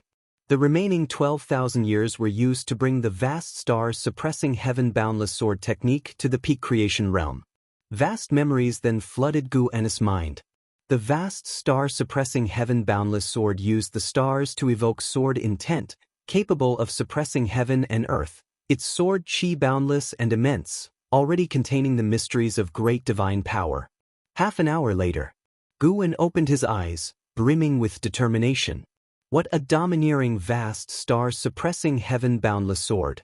With this sword unleashed, all sword cultivators under heaven would likely bow in submission, not daring to imagine surpassing his sword Dao. Guwen was already fantasizing about the influence this sword technique's display would have. However, it couldn't be used recklessly. It had to be unveiled at a crucial moment. He smiled. The 9th layer of the traveling immortal realm, mastering the heaven and earth primordial skill and the Vast Star Suppressing Heaven Boundless Sword, possessing the mystic holy body, how could a demon emperor withstand a few of his moves? Could the demon ancestor about to be resurrected threaten him? Sorry, junior sister, but your senior brother is unwilling to see you cast away on a deserted island. Guwen slowly stood up and closed the lifespan barrier. With one step, he emerged from the sea and arrived tens of thousands of miles high in the sky. In an instant, his divine sense captured the aura of Xiaochuan in the Supreme Sect's 3rd Medicine Valley. This overwhelming feeling of power gave Guwen tremendous joy. With one stride, he arrived above the Supreme Sect. The distance traveled in that single step was immeasurable. Chapter 171, named Holy Land, actually Demon Cave. The Supreme Sect under the night sky was serene and peaceful. Guwen's divine sense encompassed the entire Supreme Sect. He saw the hidden spaces seemingly exposed before his eyes, each cave residence laid bare. There were even small realms similar to the Manifest Holy Cave, though those small realms were far less extensive than the Starmaster Cave. The Supreme Sect had 4 mystic heart realm cultivators: Ancestor Xianxia, Lu Lingjun, and 2 supreme elders whom Guwen had never seen before. One was a woman whose presence he had sensed in the inner sect's book collection hall. One had to admit, the foundation of the Supreme Sect was strong. Guwen noticed LV Baidian practicing energy in his cave, seemingly still striving to break through to the mystic heart realm. LV Baidian treated Guwen well. Guwen started to consider secretly assisting him during his next tribulation crossing. Then, Guwen returned to the Mystic Valley. He stepped into the pavilion, sat on a chair, and stretched lazily. Home was always the most comfortable. Guwen closed his eyes and began to savor the experiences of the past 2 days. The mysteries of the wandering immortal realm, the vastness of the heaven and earth primordial skill, and the wonders of the mystic holy body, too many things were worthy of reflection and appreciation. Until morning came, Guwen went downstairs to lead his disciples in exercises, then returned to his room. The disciples did not notice Guwen's changes because the gap in cultivation levels was too vast. The disturbances in the ocean did not reach the continent, and over the next 3 days, Guwen did not sense the divine senses of nirvana or loose immortals sweeping across the continent, which put him at ease. After 3 days, he continued harvesting medicinal herbs. His lifespan was just over 1.4 million years, with the lifespan barrier alone consuming hundreds of thousands of years. For the next lifespan function activation, he would need to accumulate 100 million years of lifespan. The mere thought made Guwen's scalp tingle. 100 million years of lifespan was no easy task, certainly not the work of 2 or 3 decades. At his current rate of 200,000 years of lifespan income per year, it would take about 5 centuries. He had to strive harder to increase his annual lifespan income. In the morning, he went to the Third Medicine Valley. In the afternoon, he visited Xianxia Valley. By evening, he headed to the Demon Land to meet Xiaoyu. In the underground cave, the black-clad Xiaoyu was still seated in meditation, cultivating energy. Her spiritual power had recovered by 30%, and she had consumed quite a number of spirit energy elixirs during this period. Guwen appeared out of thin air 10 steps away. Xiaoyu did not detect his presence. After watching quietly for a while, Guwen finally spoke up, "There is a powerful force within you. After depleting your spiritual power, this force has actually enhanced your cultivation level." Upon hearing this, Xiaoyu quickly opened her eyes, then stood up and faced him with a clasped fist in courtesy. "I have ties with the Ji family and wish to teach you a divine skill. Would you like to learn?" Guwen asked calmly. He intended to impart the Taoist Gang primal energy to Xiaoyu. The Taoist Gang primal energy, transformed from Heaven and Earth Path Gang, was stolen from Xiaoyu by Jiang Qiong. By returning it to Xiaoyu, Guwen repaid the debt of her past rescue. Upon hearing this, Xiaoyu asked, "May I ask, Senior, what divine skill is it?" "The Taoist Gang primal energy. Have you heard of it?" "The Taoist Gang primal energy?" Xiaoyu was moved, her eyes showing a mix of surprise and doubt. Guwen said softly, "It seems you have heard of it." Through her mask, Xiaoyu could not discern his true appearance. She suppressed her inner shock and asked with furrowed brows, "May I ask, Senior, who exactly are you?" "The Taoist Gang primal energy is an ultimate skill of the Ji family that has been lost. There is no related transmission within the family, and to master the Taoist Gang primal energy, one must first cultivate the Heaven and Earth Dominator body. To achieve the Heaven and Earth Dominator body is enough to be included in the main family's lineage." Guwen replied, "There is no need for you to know my identity. You only need to answer whether you want to learn." "Then please, Senior, teach me." Xiaoyu replied without hesitation. Guwen waved his sleeve, and a gust of wind blew towards Xiaoyu. She had no time to dodge and was immobilized. In her pupils, a figure continuously changed stances. While Xiaoyu was entranced, Guwen observed her, equally curious. Besides the primordial Taoist talisman, Guwen sensed she had other secrets. She possessed an indescribable composure. Even facing Guwen, she did not lose her poise. Guwen recalled the first time he saw Xiaoyu in his youth. She was different from her peers even at a few years of age. At that time, he even guessed she might have been possessed by someone with an old soul inside her body. An hour later, Xiaoyu's eyes became clear. She took a deep breath and turned to look at Guwen, who was standing not far away by the mountain wall. She said, "Thank you, Senior, for your guidance. How can I repay you?" She was sure the Taoist Gang primal energy she just acquired was genuine. The Taoist gang primal energy shared many similarities with her heaven and earth path gang. She could even see the signs of the heaven and earth path gang evolving into Taoist gang primal energy. This person's Tao level surely exceeded her imagination. He might even be the strongest person she had ever encountered in her life. I do not need your repayment. I am only considering your surname, Ji. Tell me, what are your impressions of the 7-star spirit realm? Guan replied casually. In fact, in his heart, Ji Xiaoyu was more important than the Ji family. Although the Ji family raised him years ago, they intended to cut off his hand. It was Ji Xiaoyu who spoke up to save him. His acceptance into the supreme sect was also Ji Xiaoyu's idea, unrelated to the Ji family. Over the years, the medicinal herbs Guan had contributed were enough to repay the Ji family. This time, rescuing Ji Xiaoyu was also repaying her past kindness. At least in Guan's mind, he and the Ji family, including Ji Xiaoyu, were even in grace. The Ji family was about to leave the supreme sect. To Guan, it meant that the Ji family would have no relation to him in the future, becoming strangers. Ji Xiaoyu looked at Guan and calmly said, "A place named Holy Land, but in reality, a demon cave." Guan was surprised. He did not expect Ji Xiaoyu to recognize this. Ji Xiaoyu continued, "It seems Senior also has a different view of the 7-star spirit realm. Otherwise, you would not have asked me. Perhaps we can stand on the same side." "Oh, why should we stand on the same side?" Guan's tone was intriguing. Ji Xiaoyu frankly said, "I want to overthrow the 7-star spirit realm. My power alone is too weak. I hope Senior can assist me." Guan inquired, "Reason?" "It has nothing to do with the sake of the people. The Ji family wants to marry me off to a disciple of the 7-star spirit realm. For the sake of blood relations, I cannot oppose the Ji family, so I intend to eliminate the 7-star spirit realm." Ji Xiaoyu's expression remained calm. "Though I was born in the Ji family, I will not choose to sacrifice myself for the family. Between me and the family, I will always choose myself. If Senior harbors animosity towards the 7-star spirit realm, then we can join forces. I will gather as much information about the 7-star spirit realm as possible."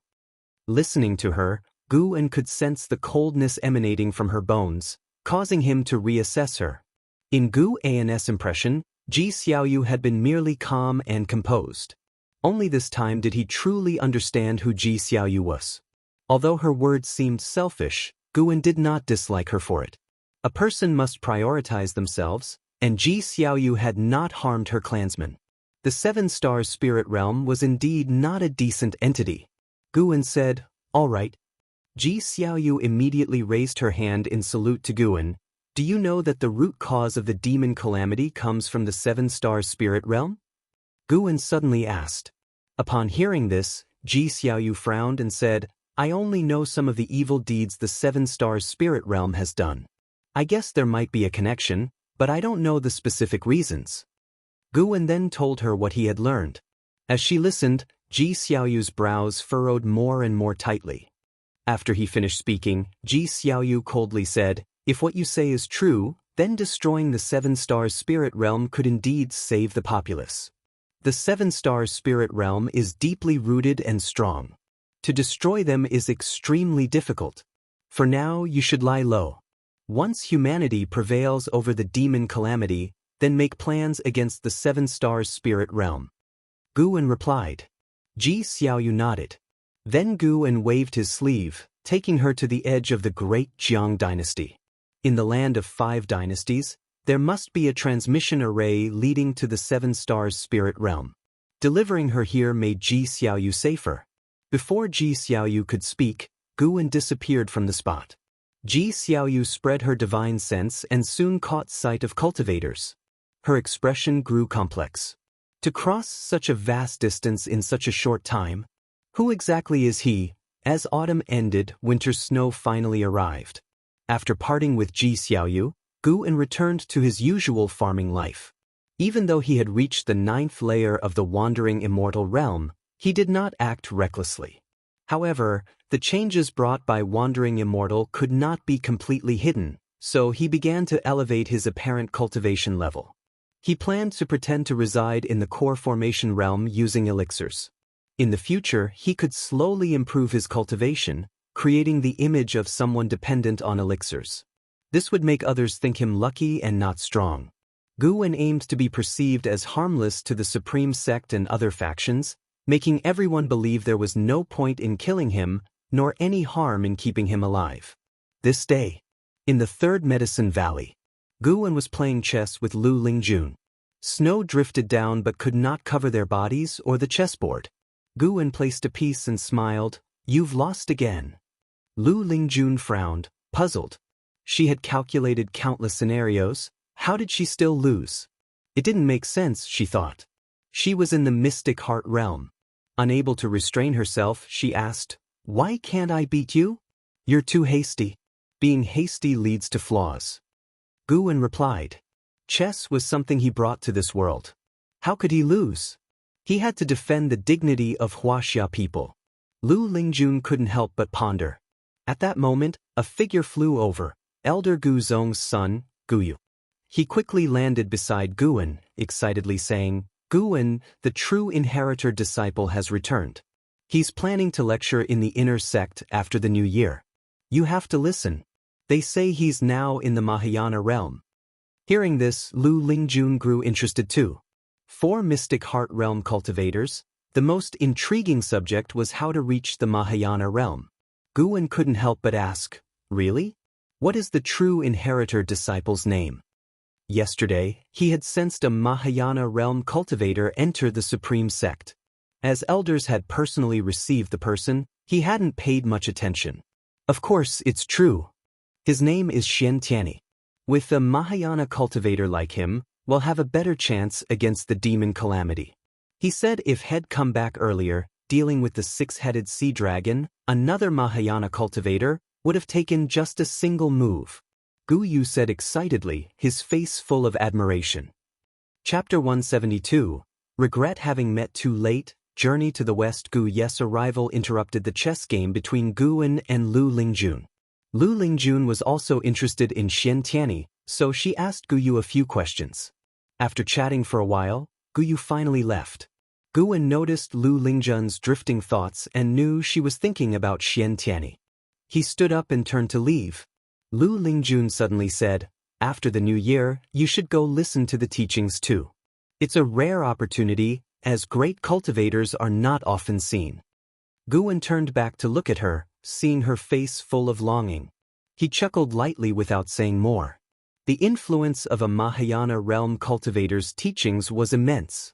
As winter approached, more and more disciples returned, and cultivators from other sects also came.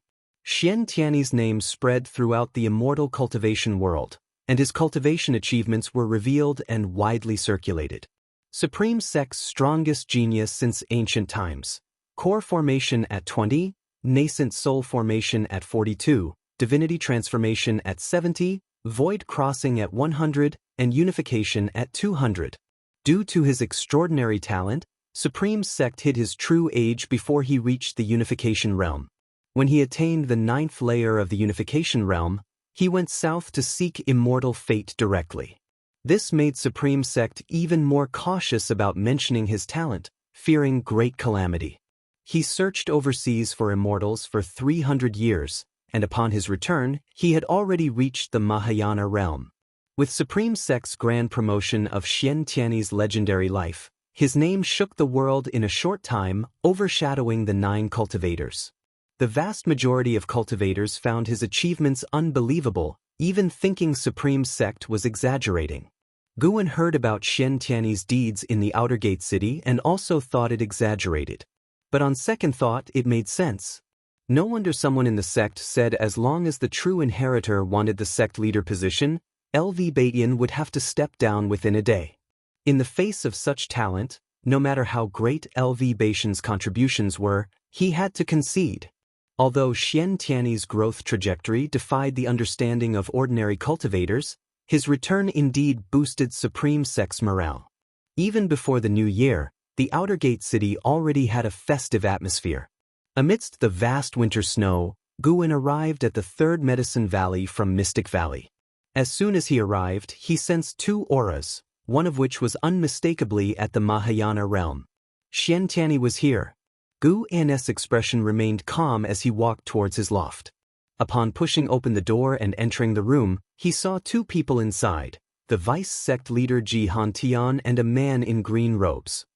Xianxia, dressed in green robes, looked youthful, making it hard to imagine he was a Mahayana cultivator, more like a young disciple. Gu, you finally arrived. Close the door and sit down for a chat, Xianxia said with a smile, as if he were the master of the loft. Guan didn't mind. After closing the door, he came forward and cupped his hands in respect. Before Xianxia could introduce him, Xianxia spoke first. You are Panin? Xianxia, Mahayana realm, 6th layer 598/4800/5000. Seeing Xianxia's lifespan, Guan was secretly astonished. 5,000 years, the extreme lifespan cultivation reached so quickly? Looking at it this way, Xianxia would surely undergo nirvana within 4,500 years. By then, breaking the heavenly destiny would achieve another extreme lifespan. Based on Gu An's experience, Xianxia's spirit root qualification should be equivalent to the 5,000-year extreme lifespan level. At least his physical qualifications weren't as good as Ji Xiaoyu or An Hao, but his comprehension must have been astonishing, combined with extraordinary opportunities to achieve his current state. Guan pretended to hesitate and looked towards Xianxia. Xianxia smiled. Speak truthfully, this is our sect's true inheritor, Xianxia. He is not an outsider. He is Supreme Sect's most prized disciple. Ignoring the compliment, Xianxia continued to curiously observe Guan, his eyes bright. Guan immediately responded, Indeed, I have a pen name called Panin. Xianxia smiled, saying, Your investiture of the gods is very good. Someone gave it to me earlier, and I enjoyed it very much. I even had it mass-produced and spread overseas. Your book is widely popular on the seas, much more so than my own writings. Thank you for your appreciation, Senior. May I ask what book you wrote? Guan cupped his hands in thanks and inquired. Xianxia coughed lightly and said, I just wrote something casually. It doesn't compare to Investiture of the Gods. His book is not worth mentioning. Xianxia shook his head with a smile. This made Guan even more curious about what Xianxia had written. However, Xianxia didn't want to talk about it and instead started discussing Investiture of the Gods. Facing his inquiries, Guan had to answer each one, and Xianxia didn't interrupt anymore. He got up and left, closing the door behind him. Xianxia didn't have the pride typical of a Mahayana cultivator. When he talked about some of the plots in Investiture of the Gods, he became indignant, especially over the story of Neza cutting his bones to return to his father and flesh to his mother, which greatly angered him. Guan couldn't remember Investiture of the Gods word for word, so he expanded many stories in the book, like Neza cutting his flesh to return to his parents and Yang Jian rescuing his mother at Peach Mountain, making the characters more three-dimensional. This was also why Investiture of the Gods became so popular. Xianxia was very curious about how Guan wrote such an extraordinary book. Guan replied that he met an immortal in his dreams who touched his forehead, suddenly enlightening him. It was sudden because he could never write another divine work like Investiture of the Gods afterwards. Your Supreme Immortal Venerable and Shattering Void are also good, but I still think they fall short of Investiture of the Gods, Xianxia said with lingering interest. Guan didn't argue, but asked what book he had written. Xianxia suddenly looked embarrassed and mumbled. Guan seized the opportunity, constantly asking questions, and finally, Xianxia revealed the book's title. What? Green Hero Travel is your work? Guan exclaimed, slapping the table in excitement. Whether it was Xianxia's illusion or not, he felt an inexplicable panic for a moment, unsure if he was scared by Guan or had a guilty conscience. He nodded reluctantly. Guan raised his hand and took out a copy of Green Hero Travel from his storage bag, which made Xianxia emotional upon seeing it. I love Green Hero Travel. I've read every copy at least 100 times, Guan went on and on about his love for Green Hero Travel. Xianxia listened, feeling unprecedentedly moved in his heart. Finally, someone appreciated his talent. He immediately felt as if they had met too late. On the way back, lying on the deck, each time he read Investiture of the Gods, he felt more of a connection with Panin. This feeling of anticipation even surpassed the thrill of returning to save the sect. Sure enough, Panin was the soulmate he had been seeking all his life. The more Xianxia thought about it, the more excited he became. He suddenly stood up, grabbed Guwen's shoulders with both hands, and said, "Panin, no, Guwen, let's become sworn brothers. From now on, he'll be your elder brother." Guwen was stunned. What kind of logic was this? Wasn't the pace too fast? Seeing his hesitation, Xianxia said boldly, "Brother, I tell you, with my cultivation level on this continent, I am undoubtedly invincible. Swear brotherhood with me, and no one will dare to bully you anymore. I heard that LV Bayin wants to take you as a disciple? Don't listen to him. His defying fate divine skill is dubious and sinister. I can teach you my divine skill. With our brotherhood, I won't say it'll help you defy heaven and change fate, but leading you to the unification realm won't be difficult." Initially, Guwen wanted to refuse, thinking it absurd to become a younger brother to him, a wandering immortal. But Xianxia's latter words tempted him. He was worried about how to live for 1,000 years in the future. Normally, once he reached the divinity transformation realm, people wouldn't consider him ordinary anymore. Now, if he reached the unification realm with Xianxia's help, people would at most admire him and not see him as a threat. However, Guwen decided to put on an act. So, he pretended to decline. Xianxia didn't give up, and after several attempts, Xianxia got angry, forcing him to agree. "Since brother appreciates me, he'll call you Brother Xian from now on," Guwen said helplessly. Xianxia smiled broadly, taking out a jade scroll. "Here is my cultivation technique. Take it and practice.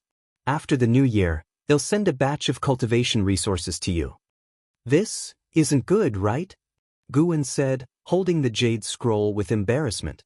Xianxia glared. "If you feel bad, then write a second Investiture of the Gods. Stop writing Shattering Void. It's too absurd and tasteless." Guwen, holding on to the advantage, could only laugh. "All right, I'll definitely write it." "Oh, do you already have a plan?" It's called Journey to the West. I'll tell you in advance." "Journey to the West?" It doesn't sound as good as Investiture of the Gods. You should think it over again." But you don't understand. You'll know when the time comes." Xianxia didn't continue to criticize Journey to the West. Instead, he started talking about another book and took out a book. The inspiration for Green Hero Travel came from this. Xianxia said mysteriously, raising the book in his hand. Guwen looked down, his eyelids twitching. He then took out a book from his storage bag. Xianxia was dumbfounded upon seeing it. "How do you also have Taoist Xuanchuan?" Xianxia asked, his eyes wide with excitement. "Elder Su Lu from the book collection hall gave it to me." "So you're the descendant who keeps asking for Taoist Xuanchuan. We truly have a fated connection. I had someone bring this book back for him." Xianxia was overjoyed, pulling Guwen to start discussing Taoist Xuanchuan. Their conversation lasted until dusk without ending. During this time, Ji Hantian knocked on the door but was driven away by Xianxia. Only at dawn did Guwen escort him down the stairs. Watching Xianxia's departing figure, Guwen's face was full of smiles. After chatting all night, he didn't feel tired. Both felt as if they hadn't had enough. Had Xianxia not had other important matters today, they could have continued talking. Lu Lingjun suddenly walked over and asked, "Is he the true inheritor?" Guwen nodded. Lu Lingjun examined him with a peculiar look in her eyes, asking, "You spent a day and night together, you didn't what?" It's rumored that some great cultivators, after experiencing mortal pleasures, seek new interests to fill the void in their hearts, like homosexuality. Lu Lingjun trailed off, but Guwen already understood. Guwen rolled his eyes and snorted, "Oh? You guessed it? Then don't ever think of me as your Taoist friend." Lu Lingjun, seeing his expression, pursed her lips and smiled. "Looks like I overthought." Chapter 173, Heavenly Tao Trap. Difference between immortal and mortal. The new year had arrived. and the atmosphere this spring festival was even more lively than in previous years. With the addition of Gu Zong and Xianxia, the third Medicine Valley was buzzing with excitement. It was rumored that the true inheritor had sworn brotherhood with the Valley Master, which thrilled the 400 servant disciples, all worshipping Guwen with adulation. Xianxia always wanted to chat with him about Taoist Xuanchuan, which made him quite distressed. It wasn't until dusk that Guwen found an excuse to leave and return to the Mystic Valley to spend the festival with his junior sister and disciples. The disciples sat around the table, toasting and exchanging cups, rejoicing in the celebration. Yi Lan and Zhen Qin began recounting matters of the immortal cultivation world once again. The number of demons in the land of the 5 dynasties had not decreased due to the actions of various sects, but had, in fact, increased. Moreover, demon cultivators and evil people were also on the rise. Many believed that the human race was doomed and thought it better to indulge before dying, or to seize treasures through murder and then sail south. In short, both the immortal cultivation world and the common folk were in chaos. As long as the demon calamity was unresolved, the world would remain in turmoil. Zhen Qin had once complained why the mountain god did not take action, but Guwen, pretending he wasn't the mountain god, remained silent. Didn't the mountain god say, why should he protect the human race? If demons worship him, why can't he support them? The strength of a race ultimately depends on itself, not the favor of immortals, Yi Lan remarked nonchalantly. Having been in the law enforcement hall for so long, she had seen too many sins, giving her deep life experiences. The more evil she had witnessed, the more she cherished Guwen, Zhen Qin, and Xiaochuan. Many cultivators ended up lonely at the end of their paths. Having companions in life was a blessing. Guwen listened quietly, occasionally chiming in. No matter how chaotic the world became, he had no intention of taking it upon himself to save it. However, he would still occasionally descend from the mountain to relieve suffering, aiding some fated beings without upsetting the grand scheme of things. After all, he was still unsure of the strength of the 7-star spirit realm. Even if he knew, he couldn't protect the continent alone. Doing so would mean that all future calamities befalling the continent would fall on his shoulders, and any enemies targeting the continent would first come after him. The mere thought gave him a headache. Zhen Qin mentioned Su Han again, saying that Su Han had followed the 9 Nether 13 evil to Tianwei. Recently, Su Han had just absorbed the spiritual power of a divinity transformation realm cultivator, causing a stir in the immortal cultivation world. The Supreme Sect had also dispatched great cultivators to kill Su Han but ended up being severely injured by the 9 Nether 13 evil. Guwen thought that the person being merely injured might have been due to the 9 Nether 13 evil considering the face of Sword Venerable Fudao. The world's situation was changing, and Guwen only wanted to watch from the sidelines. His target was the Demon Emperor and the Demon Ancestor.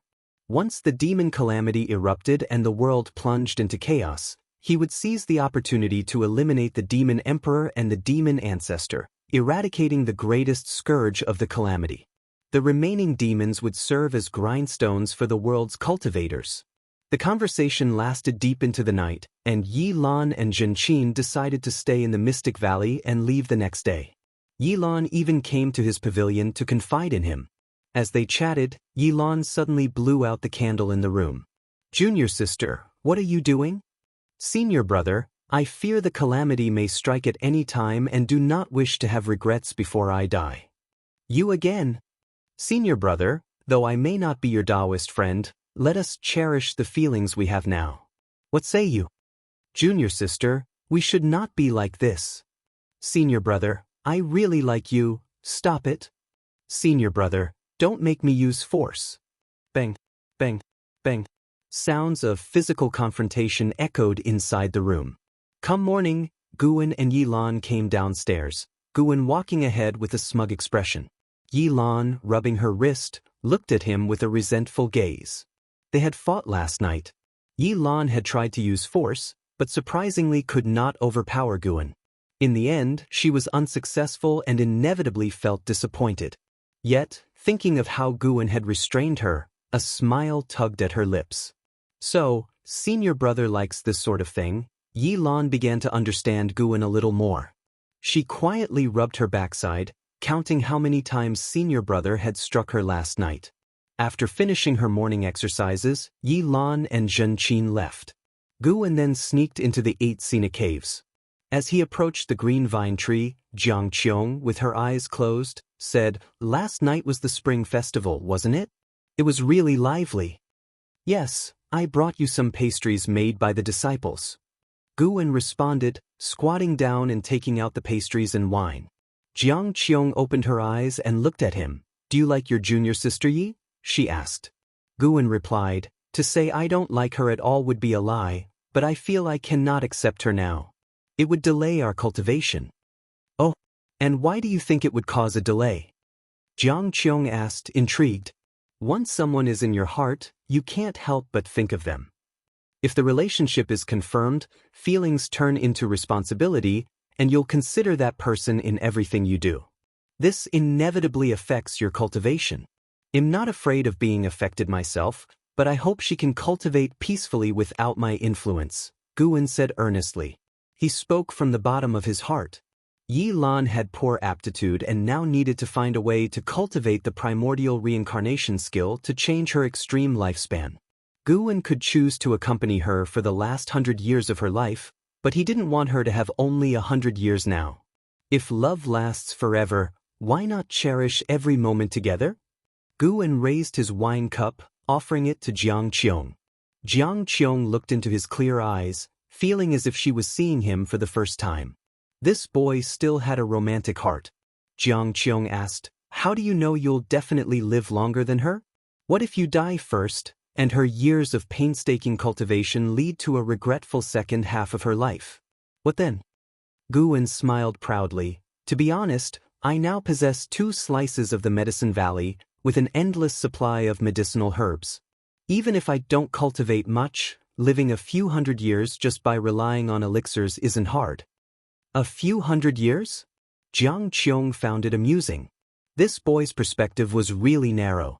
But for some reason, the thought of Guwen passing away in a few hundred years while she continued to pursue the elusive immortal path made her inexplicably uneasy. "Come on, drink. Not drunk, no return," Jiang Qiong suddenly said with a stern face. Guwen immediately raised his cup. An hour later, when Jiang Qiong still wanted to drink more, Guwen saw things were going awry and found an excuse to leave. But Jiang Qiong pulled him back. Jiang Qiong began forcefully making him drink. To hide his cultivation level, he had to pretend to be weak against alcohol. This was spiritual wine. If a Foundation Establishment realm cultivator drank too much, they would definitely get drunk. Eventually, he had to pretend to be drunk, lying on the ground. Jiang Qiong sat on the ground, looking at Guwen, letting out a breath of relief. This boy is clearly a Foundation Establishment realm cultivator. How can he drink so much? Jiang Qiong thought to herself with a flushed face. She almost couldn't outdrink Guwen. If word got out that a nascent soul realm cultivator couldn't outdrink a Foundation Establishment realm one, it would be a huge joke. She just sat there watching Guwen, her thoughts wandering. Feeling the time pass, Guwen began calculating in his mind. 3 hours later, he got up to leave, having already been drunk once. If Jiang Qiong tried to stop him again, he wouldn't hesitate to flip out. After a long while, Jiang Qiong suddenly squatted in front of Guwen, raising her hand to brush the hair from his face. Guwen's heart pounded with tension. "Wait a minute. This old demon cultivator wouldn't be greedy for my flesh, would she?" Guwen felt absurd. Why did so many women like him? Was it simply because he looked handsome? Hadn't these female cultivators seen handsome men before? Jiang Qiong's low voice came to his ears. "Why does this boy look better and better? It's really strange." After achieving wandering immortal status, even though Guwen hid his cultivation, his appearance and demeanor had a transcendent quality to them. Jiang Qiong thought it was her affection changing his image in her eyes. "Sigh, what am I thinking? He's my grand disciple. Even if I'm a demon cultivator, I can't act immorally." Jiang Qiong withdrew her hand and sat down. She became silent. After a while, she suddenly kicked Guwen, hitting his waist. Guwen cursed inwardly. Why was this woman hitting him? She kicked him again, and Guwen rolled away, putting distance between them, and shouted, "More drink? What, master? I don't recognize you. You definitely can't outdrink me." Seeing his drunken state, Jiang Qiong couldn't help but laugh. After that, Jiang Qiong didn't act out again. When the 3-hour period ended, Guan groggily got up, seeing Jiang Qiong meditating. He immediately snuck away. Though Jiang Qiong didn't open her eyes, a smile crept onto her lips. After leaving the 8 scenic caves, Guan went to the Nianchu cave of Heavenly Phoenix Mountain. After picking some medicinal herbs, he sternly guided Tian Yaoer in her cultivation. He vented his frustration from Jiang Qiong on Tian Yaoer. Tian Yaoer didn't mind though. When Guan was about to leave, she clung to his arm, trying to pester him further, causing him to quickly vanish on the spot out of fright. Back at the 3rd Medicine Valley, Guan kept pondering a question. Was it that spring had come and everyone was more prone to emotions, or was he just unlucky? Why did Yi Lan, Jiang Qiong, and Tian Yaoer all come on to him? Fortunately, Lu Lingjun only indulged in banter and didn't actually treat him as a Taoist friend. These were all traps set by the Heavenly Tao. The Heavenly Tao wanted him to be ensnared by these women's affections, dragging him into worldly conflicts. Sooner or later, the 3 women would encounter various troubles. If he were bound to them, how could he stand idly by? Intervening more frequently would eventually attract the attention of powerful enemies. The concept of causality was complicated. The higher his cultivation, the more Guan respected causation. The intersections of fate in the mortal world seemed random, but in reality, followed certain laws. Guan pondered as he walked toward his pavilion, contemplating the way of cause and effect. In the distance, Xiaochuan stood by the wooden fence, watching his spirit dogs playfully fight. His gaze suddenly caught sight of Guan ascending the stairs. For some reason, Xiaochuan became lost in thought. The feeling Guan gave him was indescribable, as if his senior brother could fly away at any moment. This feeling was quite strange. He came back to his senses and smiled self-deprecatingly. Senior brother has already sworn brotherhood with Mahayana cultivators. He's long been a different league from me. I only rely on his care to live. When I pass away, he will still be young. Feeling melancholic, Xiaochuan sighed. He was envious but bore no jealousy towards Guan, believing his senior brother deserved his current status. When he died, if there truly were an underworld, he would pray for his senior brother, wishing his immortal path smooth and worry-free. Uncle Xiaochuan, the white spirit rat is back. An accent suddenly ran over, interrupting his thoughts. Chapter 174, Catastrophe rarely seen in 10,000 years. Ever since they had the mystic pure tree, the white spirit rat had basically been napping under it, rarely going out, and when it did, it was gone for several days, making Xiaochuan always worry about it. Under Enzin's guidance, Xiaochuan arrived at the mystic pure tree. The white spirit rat was lying under the mystic pure tree, its belly facing the sky. Xiaochuan squatted down and gently petted its belly, while it displayed a look of comfort. An Xian came up behind Xiaochuan and said with emotion, "Uncle Xiaochuan, you spoil it too much. It goes out for so long, don't you think it needs a little scolding?" She couldn't stand the white spirit rat's cockiness and laziness. Had it not been Guan's pet, she would have taken care of it long ago. Don't underestimate it. It has another name, the treasure-hunting rat. It rarely goes out, but when it does, it might come back with a treasure, Xiaochuan said with a smile. At these words, an Xian squatted down as well, curiously examining the white spirit rat. The white spirit rat opened its eyes to see her, and its eyes widened. Suddenly, it spat a pearl at an Xian, who couldn't dodge in time. The pearl hit Enzin's face and immediately turned into liquid, seeping into her skin. Everything happened so quickly that an Xian couldn't react. By the time she realized what had happened, she screamed, stood up hurriedly, and frantically touched her face, while Xiaochuan was also frightened, not knowing what to do. The white spirit rat gave a smug smile and ran behind the tree. Guan heard Enzin scream and rushed over immediately, followed by other disciples. "Don't move, let me see." Upon hearing Guan's voice, an Xian calmed down instantly and let go of her hands. Everyone looked closely and saw that apart from a slight redness due to emotional agitation, there were no injuries on her face. Guwen examined her and then asked Xiaochuan to go fetch Lu Lingjun. Although an Xen was fine, she had obtained an opportunity. But Guwen couldn't say this out loud. He had to get Lu Lingjun to explain it. Before long, Lu Lingjun arrived. After inspecting an Xen, she smiled and said, "You should thank that fat rat." Upon hearing this, an Xen was stunned, and the people around were puzzled.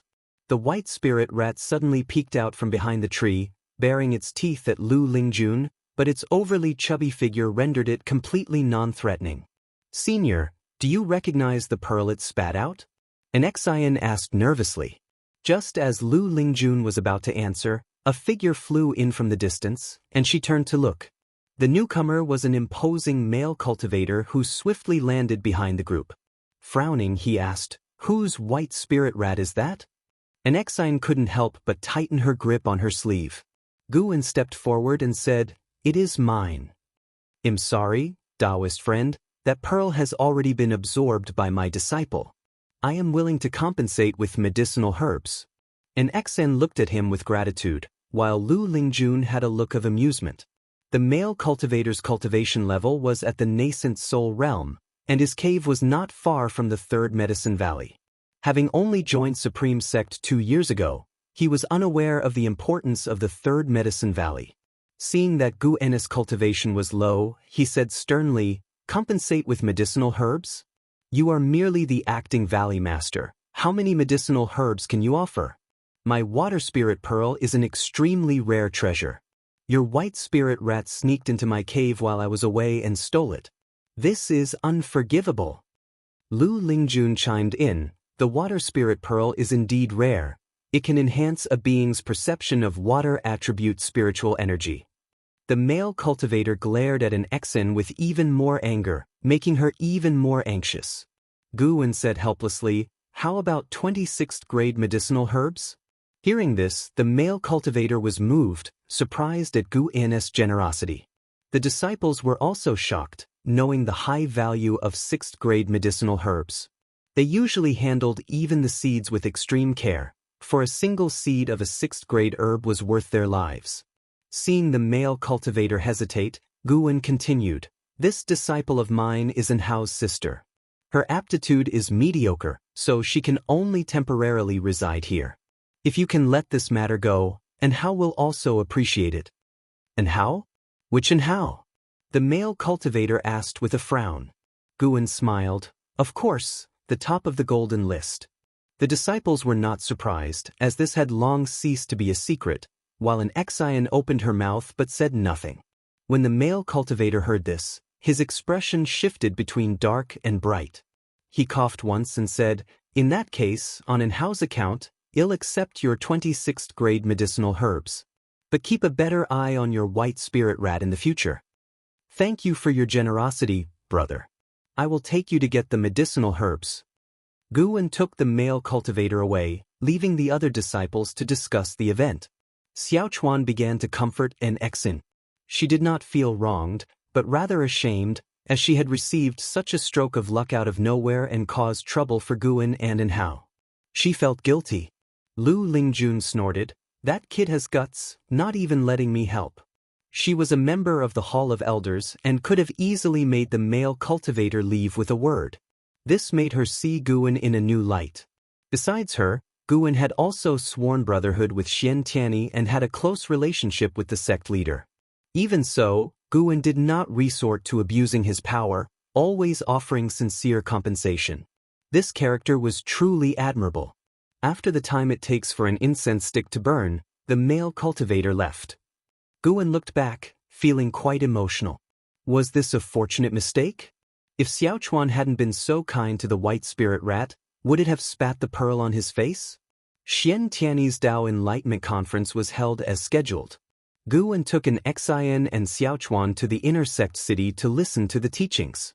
He didn't gain much, but for an Xian and Xiaochuan, as well as all the inner sect disciples, it was immensely beneficial. With the successful conclusion of the Dao Enlightenment Conference, Xianxia's prestige soared, surpassing that of the sect leader and becoming revered by everyone in the sect. In early summer, Xianxia went to the border and killed a Mahayana realm Great Demon King and 3 Mystic Heart realm Demon Kings, becoming famous across 5 regions. Now, the title of the strongest under heaven was attributed to him, though many still believed Sword Venerable Fudao was stronger. As for the Taoist lord of Zhangtian sect, he had been silent since his return. Xianxia's action greatly intimidated the demon land, giving people hope. Thus, 2 years passed. Gu An's lifespan reached over 2.5 million years. In those 2 years, he still occasionally went down the mountain. Upon learning that people called him the Green Hero, he was stunned. What was this? That night, Xianxia left, going somewhere to retrieve her belongings. Gu could only wish her safety, unable to stop her. After leaving the 1,000-mile range of Supreme Sect, Xianxia walked through the mountains and forests. Clad in a long black robe, she looked like a ghost. Suddenly she stopped, frowning. Following her gaze, a black shadow appeared ahead, and she was startled. Demon Shadow Divine Skill. Could there still be a master of Thousand Autumn Pavilion? Wait. Near Supreme Sect, a great cultivator who knew Demon Shadow Divine Skill. Xianxia immediately readied her magic artifact, poised for action. If I wanted to kill you, do you think you could resist? A cold and hoarse voice came from the mysterious shadow ahead. Xianxia took a deep breath and asked, "May I ask if you are Sword Venerable Fudao?" Gu raised his hand and tossed the Ephemera Sect Hierarch token to her. She did not catch it, but took a step back and looked down at the token on the ground. The 3 words Ephemera Sect made her complexion change drastically. You are from Ephemera Sect? How is that possible? Xianxia looked at Gu in disbelief. Sword Venerable Fudao, who had opposed Ephemera Sect, was actually from Ephemera Sect? Gu said calmly, "This is the Hierarch token of Ephemera Sect. From now on, you are my envoy, managing Ephemera Sect on my behalf. You can do what you want, but don't let Ephemera Sect commit any more evil deeds." Upon hearing this, Xianxia immediately understood. Sword Venerable Fudao must have taken over the position of Hierarch after Ephemera Sect's downfall, intending to change Ephemera Sect. She breathed a sigh of relief. As long as Sword Venerable Fudao is truly a good person, there is no need to be so fearful. Why choose me? Xianxia asked. You have been in Supreme Sect for over 100 years, coming and going. I saw you on 9 Nether Road before. Later, you returned to Supreme Sect and did not harm the disciples, which at least shows that your nature is not bad. You seem to be in a swamp, perhaps because there are people you care about in Supreme Sect or because you are avoiding enemies, Gu said nonchalantly. Xianxia's expression changed, and her eyes turned cold. She thought Sword Venerable Fudao was using Gu to threaten her. None of that matters. What matters is whether you are willing to take over Ephemera Sect. The Ghost Mother of Ephemera and the 9 Nether 13 Evil will see the token as seeing me. With this token, you can make great impacts, Gu said coldly. Xianxia took a deep breath and said, to be honest, I have offended 7 Stars Spirit Realm. That is also one of the reasons. What? Xianxia's face changed drastically, and she looked at Gu in shock. Moonlight shone through the gaps in the leaves, illuminating her, while Gu remained in the darkness. Xianxia returned after 3 months. It was autumn, and the night was slightly cool. Gu and Xianxia came to the 8 scenic caves. Disciple grandson, I have returned to say goodbye, Xianxia said softly, looking up at the green vine tree. Gu feigned confusion and asked, where are you going? Xianxia smiled. During this time, I've thought a lot. Hiding all the time is not the solution. It might even drag you down. 7 Star Spirit Realm is indeed powerful, but they are not necessarily the rulers of the world. I want to build my own force and keep climbing. Gu appeared hesitant, various emotions flickering across his face. Noticing his expression, Xianxia felt even happier. She laughed. The great demon calamity is imminent. The more chaotic it gets, the greater the opportunities. Maybe in 100 years, I can come to Supreme Sect openly. By then, I'll have you receive me, all right? Gu asked, do you really have to fight? In the world of immortal cultivation, if you don't fight, you'll be trampled on sooner or later. Even if you are safe in Supreme Sect for now, what about later? What if someone wants to kick you out and take over your achievements in Medicine Valley? What will you do? Faced with Xianxia's questioning, Guwen remained silent. Afraid that he would be timid in the future, Xianxia smiled and said, "If you don't fight, then I'll fight. Don't worry, as long as I'm alive, there will always be a place for you. Unless I die." Guwen was moved and looked at her. Satisfied with his expression, Xianxia said, "According to the information I've received, the great demon calamity is about to fully erupt. Be prepared for this once-in-million-years catastrophe." Chapter 175 Su Han's Envy, Demon Ancestors Resurrection. Xianxia returned home but stayed only for one night before leaving. Guwen could sense her renewed fighting spirit, much like when she first restored her physical body, full of vigor. Guwen also had high hopes for her future. If she could lead the remaining followers of the Ephemera sect onto a righteous path, it would be a meritorious deed. Although the ghost mother of Ephemera was using Su Han, they merely desired to return to their homeland. Meanwhile, Su Han needed someone to protect him. Both sides were using each other, and who would have the last laugh depended on their own abilities. Everyone had their own life journey. Even those closest to Guwen, Yi Lan, Zhenqin, and Liya, were living their own lives of immortal cultivation, only occasionally visiting Guwen for a chat. After Xianxia left, Guwen's life continued as usual. Even though he had reached the 9th layer of the wandering immortal realm, he did not find planting flowers and herbs tedious, as he had higher goals to pursue. Since the medicinal herbs had to be picked personally to gain lifespan, Guwen rarely used his clone technique. As for receiving guests and handling matters, he was too lazy to use his clones. Throughout the year, the instances requiring another persona to handle were few and far between. Such occasions added variety to his tranquil life, which he naturally enjoyed experiencing firsthand. Every day held fascination for Gu and Tianwei, Heavenly Palace Mountain. Heavenly Palace Mountain was nestled among vast mountains, with a massive palace sitting at the peak. A stone staircase extended from the foot of the mountain to the summit, unobstructed by trees. Thus the palace was referred to as the Heavenly Palace, and ascending the mountain was lauded as reaching the heavens. On the ascending heaven steps of Heavenly Palace Mountain, Su Han approached with a bone sword in his hand. His black robe fluttered, and his long hair danced in the wind. He looked up at the figure on the mountaintop, a look of unwillingness on his face. The person standing at the summit was Hao. Hao wore a gold-trimmed white robe, with a dragon crown on his head. His wrist guards, belt, and boots were all exquisitely ornate and gleamed with brilliance. He looked down on Su Han from the mountaintop, a smirk of arrogance and pride playing on his lips. "Hateful heaven divine sword? That's all? I heard you can devour others' spiritual power, but even though you take shortcuts, your cultivation growth is slower than mine?" Hao's voice resounded under the vast sky, full of heroism.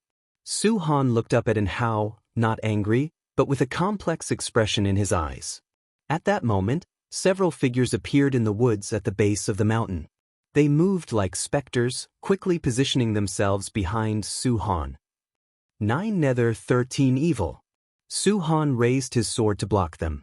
The third of the 9 Nether evil spirits, Li Sanyu, said in a deep voice, "If you don't deal with this boy, you won't be able to devour the cultivation of those cultivators in the palace."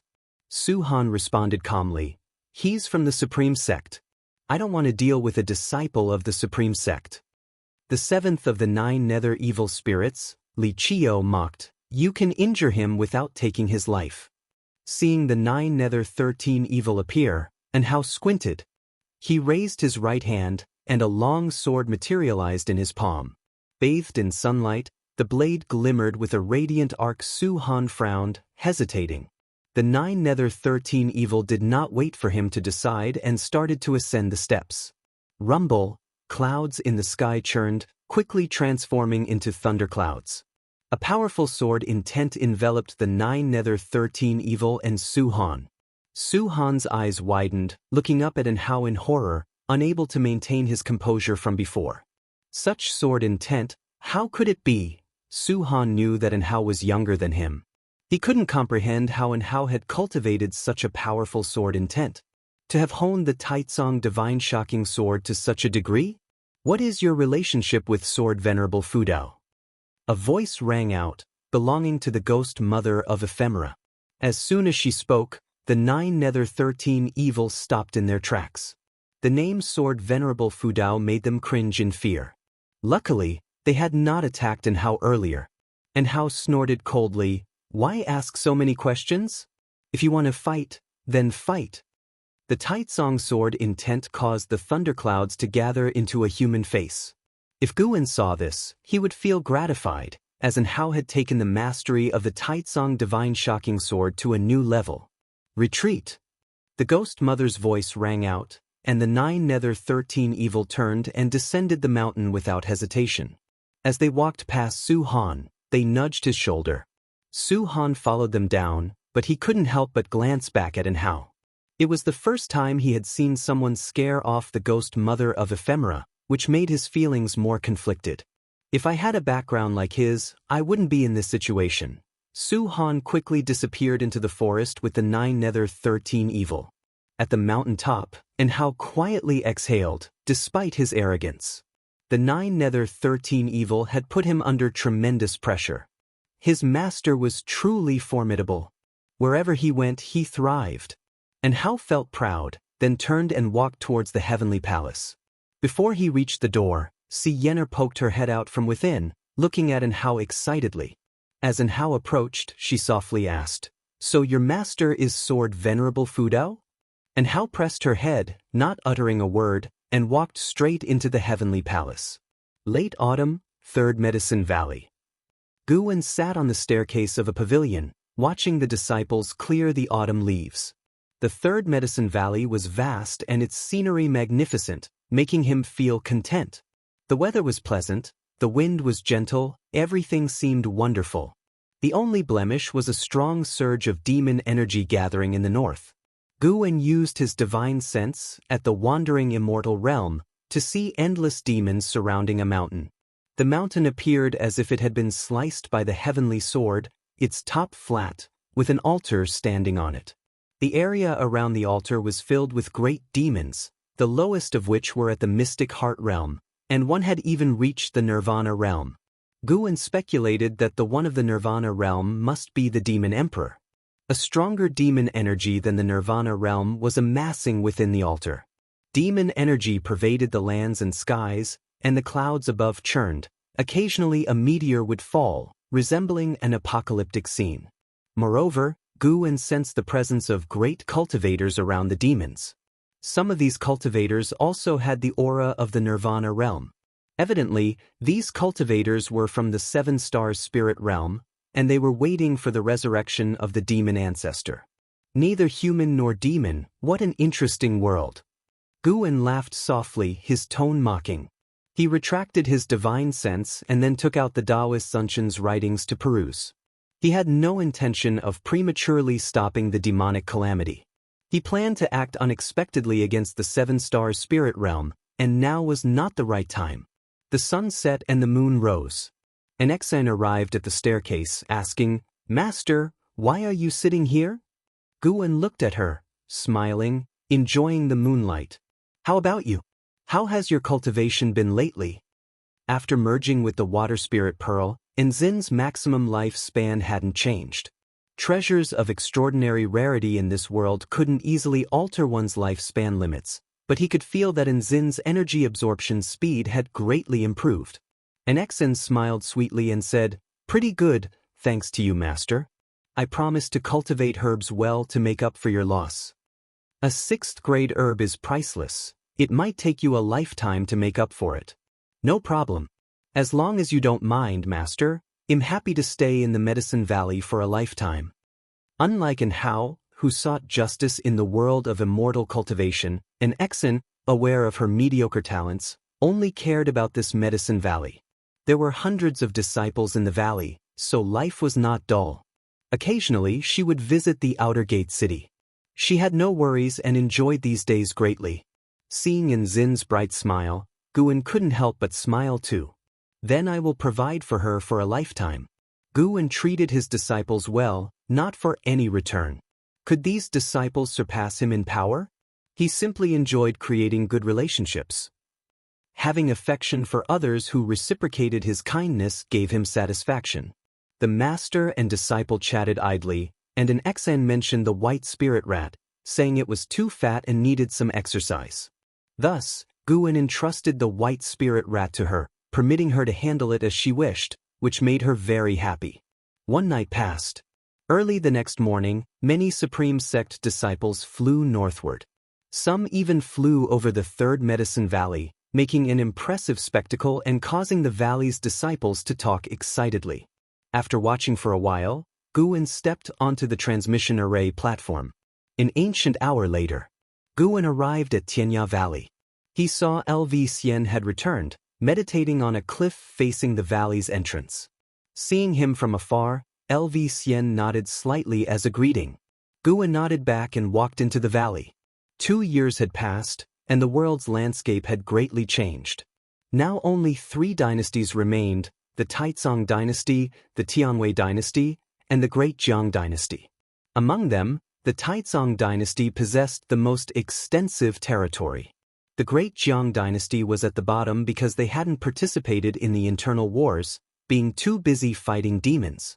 After Guan finished harvesting the medicinal herbs, he had 3 monkey demons plant the seeds. Luo Hun came to Guan's side and said, "Your Majesty wants you to hasten to increase your cultivation level to the 9th layer of the Foundation Establishment realm and reach the core formation soon." He raised his hand, took out an ornate box, and handed it to Guan. "His Majesty said that with your current status in the Supreme Sect, someone will surely help you form your core. This is a golden core he prepared in advance since he can't find the time to return himself." Luo Hun's eyes showed curiosity.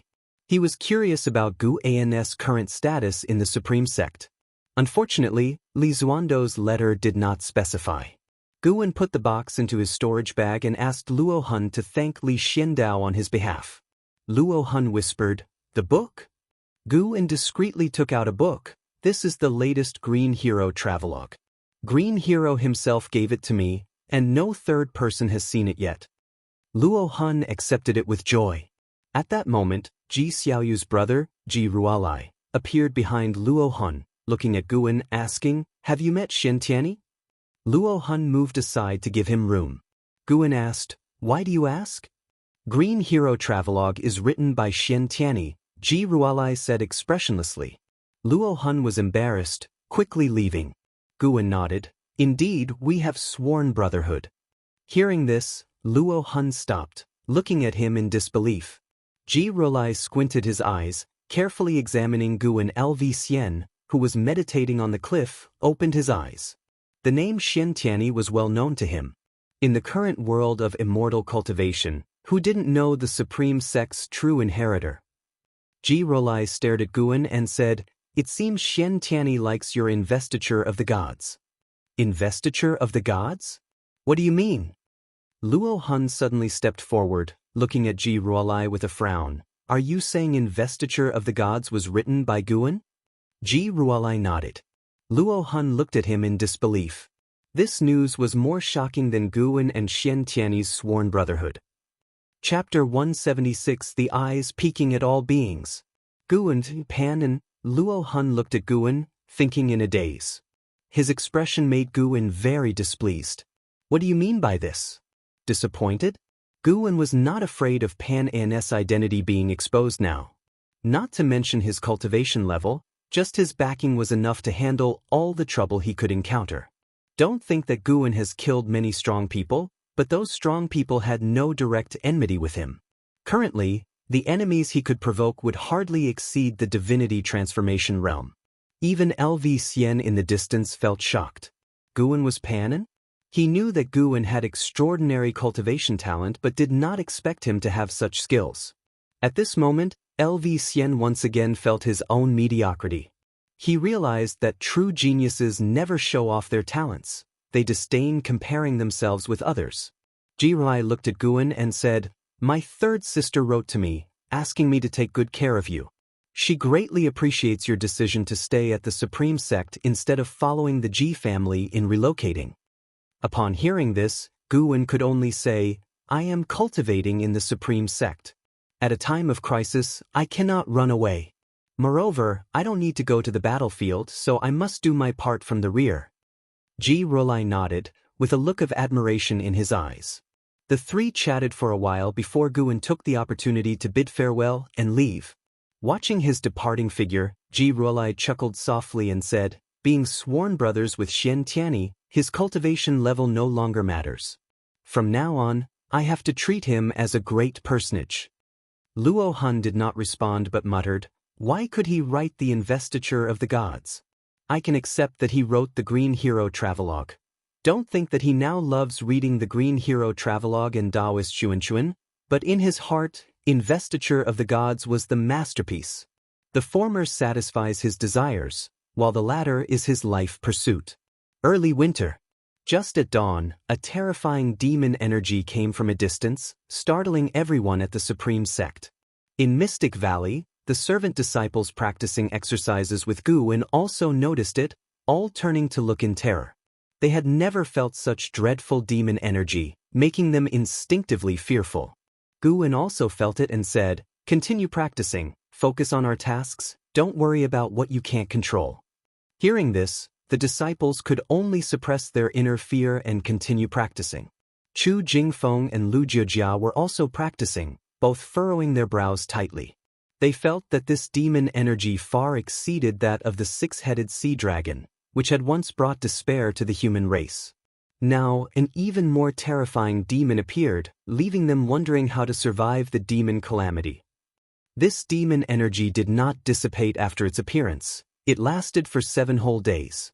On this day, Guwen came to the outer gate city, where rumors about the demon ancestor had already spread. Have you heard? The ancestor of 10,000 demons, who founded the demon clan, has resurrected. He is the root cause of the demon calamity. The six-headed sea dragon was only one of the 72 great demon kings. There's still the demon emperor above him, and now an even more powerful demon ancestor appears. What are we going to do? With Senior Xianxia, Taoist Lord, and the 9 great cultivators of the world, we still have a sliver of hope. These people are formidable, but who can kill the demon emperor and the demon ancestor? No matter what, even the great cultivators have returned from overseas to aid us. How can we, the people who cultivate immortality, be afraid? We will fight to the death with no regrets. Even the Foundation Establishment Realm Outer disciples were stirred with bloodlust, ready to fight at any moment. Guwen arrived at the edge of the heavenly repair platform and saw Xie, the son of the demon emperor, not comprehending sword enlightenment, but standing by the platform, looking at the sky, seeming deep in thought. The sky was covered with surging dark clouds, and the snow was falling heavily, as if to obscure the vast world. Guwen also looked up, raising his right hand to catch a flake of snow. The snowflake melted instantly upon touching his hand, dissipating into wisps of white vapor. Loose Immortal. Guwen silently thought in his heart, judging the cultivation level of the demon ancestor. Indeed terrifying. If Xianxia and Taoist Lord had not returned, the human race of the 3 dynasties, having only mystic heart realm cultivators, how could they resist the loose immortal realm demon ancestor? Even if those 2 returned, they could not possibly be a match for the demon ancestor. The gap in cultivation levels was too vast enough for the demon ancestor to easily crush them. Under Guwen's gaze, the dark clouds in the sky actually formed the outline of 2 gigantic eyes, overlooking all beings with oppressive power. More and more people noticed the abnormality in the sky. As they looked up, all were terrified. Before these eyes, all beings felt their insignificance. They inexplicably thought of a name. Demon Ancestor. The outer gate city quickly fell into extreme silence and oppression. Humph. So what if it's the demon ancestor? I, Xianxia, will surely vanquish it. Watch closely, everyone, this world is ruled by humans. Xianxia's domineering voice resounded through the supreme sect, like thunder echoing for a long time, making everyone who heard it enthusiastic with boiling blood. Guwen smiled upon hearing this. One had to admit, Xianxia indeed possessed the bearing of a savior. In this regard, LV Baiyan was inferior to him. LV Baiyan was domineering in management, but Xianxia had an unmatched sharpness, a sharpness that could bring people endless power in times of calamity. Guwen could feel Xianxia flying out of the Supreme Sect, heading towards the Northern Territory. He turned and left. Countless demons were coming south, and it wouldn't be long before the great calamity of demons would fully erupt. Let them fight first. Only after experiencing despair can one truly cherish peace. Heavenly Phoenix Mountain, Nianchu Cave. At a stone table, Guwen was drinking, while Xianxia squatted on a stone stool, barefoot, looking up at the sky nervously. At this moment, countless demons were passing by Heavenly Phoenix Mountain, heading south, causing Nianchu Cave to tremble slightly. Xianxia looked at Guwen, furrowing her brows, and asked, "Master, I don't know why, but I am very angry and want to tear things apart. I have never felt this way before." Guwen also felt a force. The demons of the demon land were continuously going berserk, losing their minds. This was not caused by the commands of the demon emperor or the demon ancestor. There was an eerie force affecting the demons in the dark. Specifically, it was affecting the demons of the demon land. Guwen could feel that this force did not extend to the demon creatures in the lands of the three dynasties. He was very curious about what kind of force could influence so many demons. Could it be the blood of the demon ancestor? He remembered that the demons on this continent were derived from the blood of the demon ancestor. That's because your cultivation level is not high enough. Do you want to be controlled by other demons in the future? Guwen asked expressionlessly. He was watching the grand procession of demons. No matter which direction his divine sense probed, it was filled with countless demons, making one's scalp tingle. Xianxia shook her head and said, "I don't want to be controlled by other demons. I will only let Master control me." Guwen did not respond but stood up. He was preparing to strengthen the restrictions in his cave to prevent Xianxia from going berserk and destroying his medicinal herbs. At the same time, in the northern territory of the Great Jiang Dynasty, on the battlefield where the battle with the six-headed sea dragon took place, numerous factions had established large bases at the edge of the canyons spanning across the ground. LV Baiyan hovered in the air, looking at the horizon with a serious expression. On the other side of the canyon, demon energy pervaded, darkening the skies, like a different world from the one the cultivators were in. Xianxia flew to LV Baiyan's side, saying solemnly, "This battle is unlikely to last for many days." LV Baiyan glanced at him and asked, "Isn't the Ji family planning to withdraw?" "Yes, most of the disciples have already left the Supreme Sect." "Then why are you here?" "Because I am the vice sect leader of the Supreme Sect. Anyone can leave, but not us." Xianxia looked far away, his gaze calm, yet his words carried immense strength. LV Baiyan shook his head and laughed, then looked towards the horizon alongside him. The demon fog surged at the horizon, like an abyssal storm gradually approaching, with the oppressive feeling of countless demon energies converging. Tianwei Dynasty, the former land of the Chintang Dynasty, in a forest around Three Pure Ones Mountain. Su Han sat under a tree, caressing the bone sword in his hand. The 9 nether 13 evils scattered around, and the ghost mother of Ephemera sat on a coffin, resting with her eyes closed. Li Sanyu spoke, "Ghost mother, all the great cultivators of Three Pure Ones Mountain have gone to the Northern Territory. When do we strike?" The ghost mother of Ephemera replied with closed eyes, "No rush, wait for the battle to break out." Su Han looked up at her and asked, "This time, who is our target?" "Prince of Taizong, Leah." The ghost mother of Ephemera uttered the name. Su Han couldn't help but frown. He knew Leah had a close relationship with Guwen. He asked, "Why him?" "He also mastered the Taizong Divine Shocking Sword. The Taizong Divine Shocking Sword of the Li family was passed down from our Ephemera sect. Although and how prevented us from taking Heavenly Palace Mountain, his appearance gave me an idea. That is to let you also acquire the Taizong Divine Shocking Sword. The sword intent of the Taizong Divine Shocking Sword can cover the strength of all beings, perhaps better unleashing the power of the hateful Heaven Divine Sword." The ghost mother of Ephemera's tone was exceedingly calm, as if Liu were already a dead man. Su Han took a deep breath and said, "Choose someone else. There are other Li family disciples. I don't want to deal with Li Ya. Only he knows the Taizong divine shocking sword in the Li family. Not even Li Xuanmiao of Three Pure Ones Mountain can use it. No, Li Ya is my martial uncle. I can't do it," Su Han said solemnly, showing a rare strong stance against the ghost mother of ephemera. The ghost mother of ephemera opened her eyes, her hollow gaze falling on him. Even in broad daylight, it instinctively made him avoid her eyes. The 9 Nether 13 Evil remained silent, all watching Su Han with amusement.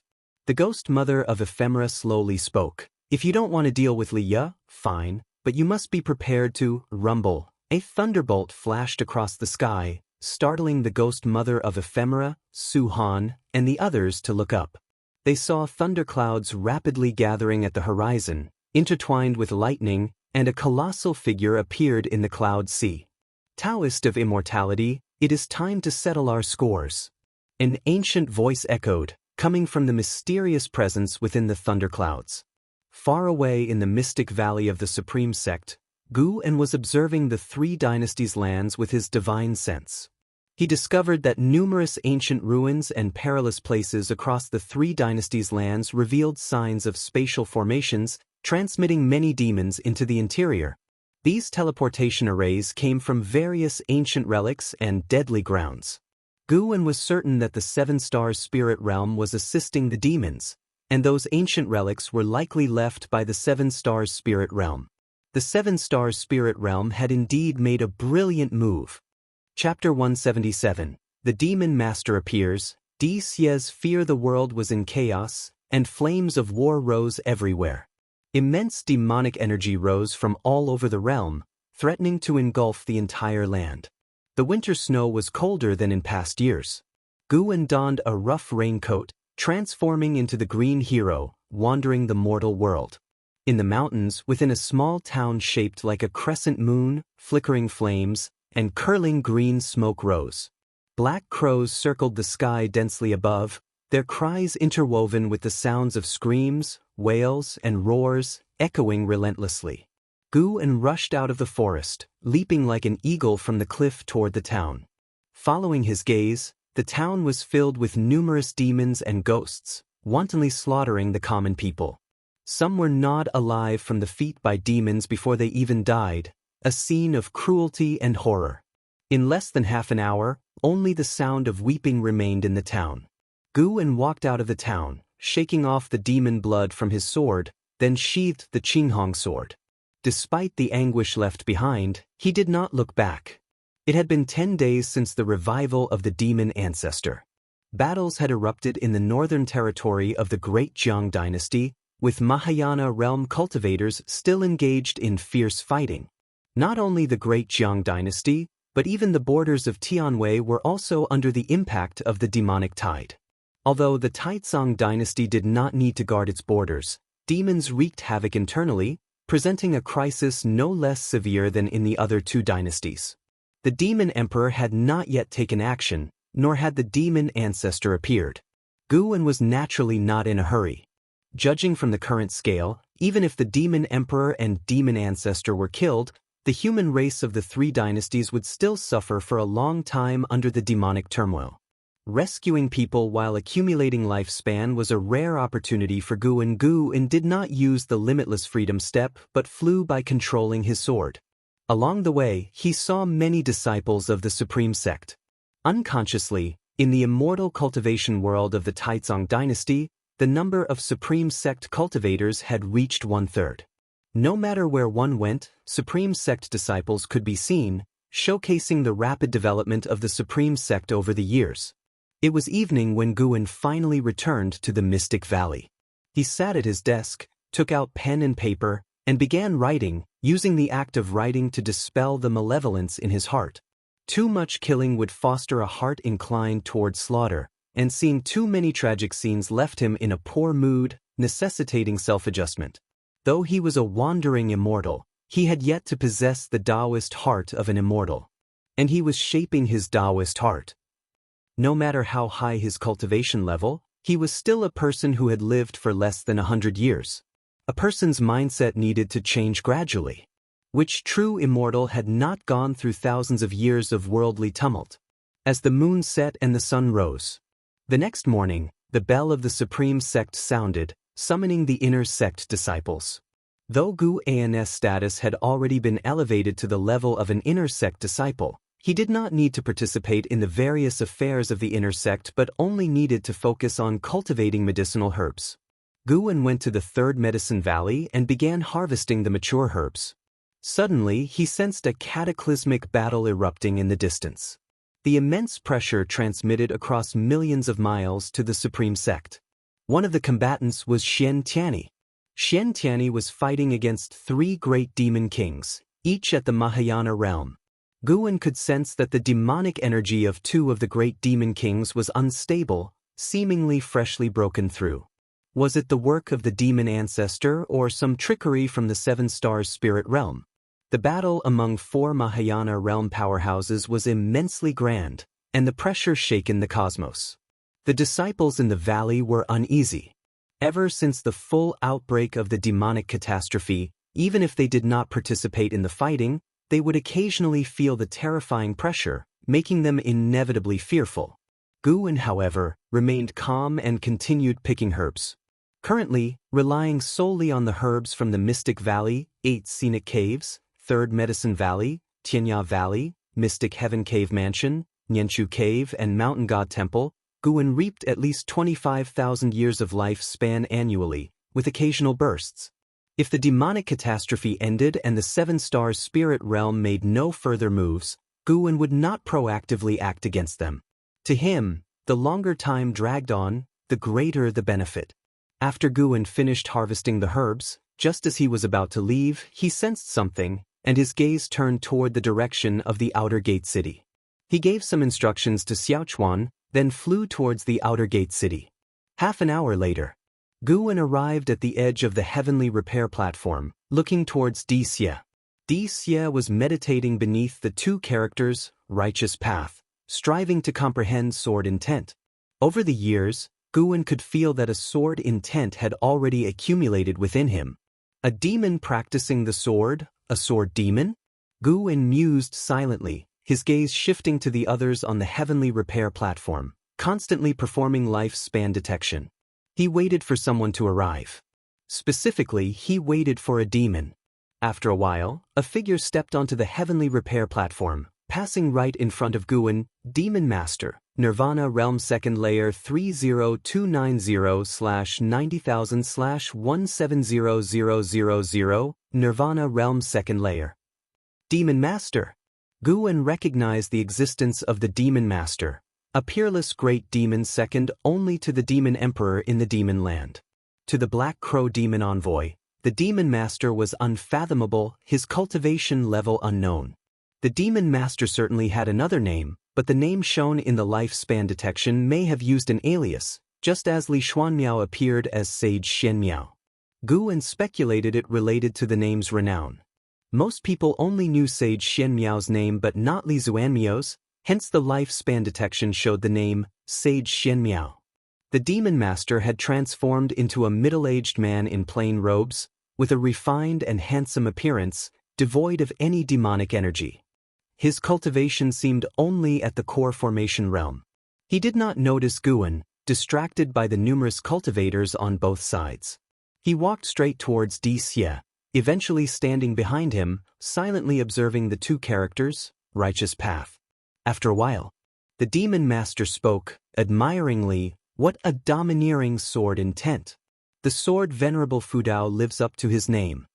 Xia suddenly opened his eyes, turning to look at him, an incredulous expression on his face. He quickly stood up, facing him, and asked in a low voice, "Why are you here?" The surrounding cultivators only glanced at them briefly, showing little concern. The Demon Master chuckled lightly, saying, "I came to see you, and to check out the Supreme Sect." Xia took a deep breath, trying to calm himself. He knew the Demon Master's strength. His father had said that even 72 great demon kings together could not match the Demon Master. In other words, the Demon Master's realm exceeded the Mahayana realm. Although the supreme sect had the enigmatic great cultivator sword Venerable Fudao, if a fight broke out, it would definitely level the supreme sect. Living in the supreme sect for so many years, Xianxia had grown fond of it and did not wish for its early demise. The demon master surveyed the heavenly repair platform, smiling. The supreme sect is truly magnificent. No wonder it harbors the heavenly destiny. Heavenly destiny? What heavenly destiny? Xianxia asked, frowning. He was cautious, fearing someone would discover the demon master's true identity. The demon master chuckled, saying, "In my calculations, the celestial order has changed, yet I cannot discern the reason for the shift in heavenly destiny. But I found that the celestial order of the human race in the 3 dynasties has altered, with the supreme sect undergoing the most significant change." Xianxia asked in a low voice, "What is your purpose in coming here?"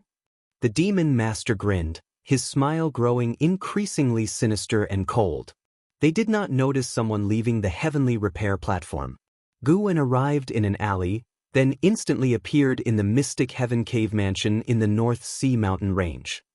He stood under the heart-clearing tree, pulled the heaven-cutting axe from the ground, then flashed to a mountaintop miles away. He raised the heaven-cutting axe, aiming it at the heavenly repair platform of the supreme sect. This axe left in the Mystic Heaven Cave Mansion was a waste, better to leave a legacy for the supreme sect. After aiming, he lightly tossed the heaven-cutting axe. Though it seemed casual, the moment the axe left his hand, it erupted with terrifying power.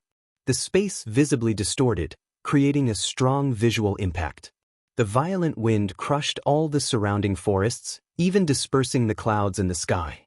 The wind stirred Guen's black hair. He smiled, his divine sense trailing the heaven-cutting axe. On the heavenly repair platform, facing Xianxia's inquiry, the demon master spread his hands, smiling. "What purpose could I have?" "It's just," suddenly, his face changed dramatically. Instinctively, he tried to dodge, but his reaction was a moment too slow. Boom! Accompanied by a thunderous sound, an axe fell from the sky, striking the demon master. Blood and flesh splattered, instantly drenching Xianxia in blood. Xianxia stood there, dumbfounded, his eyes widening in shock. The surrounding cultivators were also splattered with blood. The terrifying blast wave sent everyone except Xianxia flying. The heavenly repair platform shook violently, startling everyone, who all turned their heads to look. Everyone was terrified at the sight, seeing a black axe embedded in the heavenly repair platform with a pool of mangled flesh beneath the blade.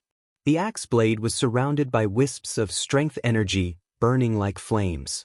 Blood bubbles formed at the base of the axe blade, with demon energy continuously emerging. Gradually, a skeleton appeared, its specific race indistinguishable, but it was definitely not human. Xianxia still stood frozen, as if struck by lightning, unable to move. One by one, figures appeared out of nowhere, including the Supreme Elder, Xianxia. Xianxia's face changed dramatically. In a solemn voice, he said, "This is a demon, and one at a higher realm than the Mystic Heart realm." His words startled everyone. A great demon infiltrating the supreme sect? Oh my God, I just looked at him, wondering what he meant by heavenly destiny.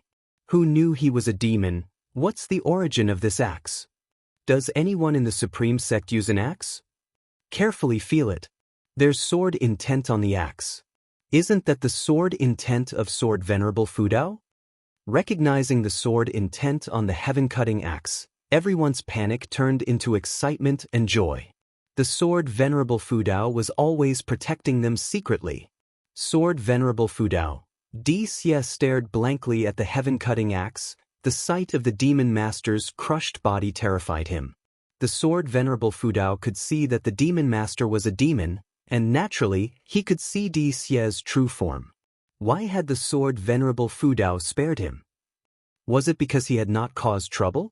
At that moment, Xiaxia's reverence for the sword Venerable Fudao reached its peak. He was certain that the sword Venerable Fudao was undoubtedly stronger than his father. Without showing himself, being able to kill the demon master instantly was beyond his father's ability. Xianxia stepped forward, grabbing the handle of the heaven-cutting axe, trying to lift it. his face changed dramatically. He began cultivating energy, causing the entire heavenly repair platform to tremble. Under everyone's watchful eyes, the heaven-cutting axe stood motionless, undisturbed. Everyone's eyes fixated on Xianxia, the Supreme Elder's face extremely grave. Chapter 178. Xiantian's shock ancestor Xianxia tried to lift the heaven-cutting axe for a long time but couldn't manage to lift it. He had to let go and step back, which made everyone watching understand one thing. That was, Ancestor Xianxia was far less powerful than Sword Venerable Fudao. Although they had already thought so, witnessing this scene still left them shocked by the vast difference between the two. How high was Sword Venerable Fudao's cultivation level? Just at that moment, the blade of the heaven-cutting axe emitted bursts of sword chi, hitting the ground, sending stones flying, and scaring everyone back. Xianxia had also woken up by this time, but his expression was very complex, and he was visibly shaken. The others thought he had been scared silly. Everyone stared to see two lines of words appear on the platform in front of the heaven-cutting axe. Whoever lifts this axe shall inherit its legacy. These 8 words made many people start breathing heavily. Immediately, an elder stepped forward to try lifting the heaven-cutting axe. On the other side, Guan had already returned to the outer gate city. He walked to the edge of the heavenly repair platform, watching the cultivators continually try to lift the heaven-cutting axe. A slight smile appeared on his lips. The heaven-cutting axe was forged from North Sea nether iron, which had been buried for millions of years. Even Mahayana cultivators would feel its immense weight without using spiritual power, and Guan had infused the axe with mana and sword intent. Only a loose immortal could draw this axe. No one in Supreme Sect could lift it, and Guan was not deliberately making things difficult. He would find a suitable inheritor in the years to come. In the meantime, he could eliminate the 7 stars spirit realm. The heaven-cutting divine axe was one of the 9 great legacies of the 7 stars spirit realm.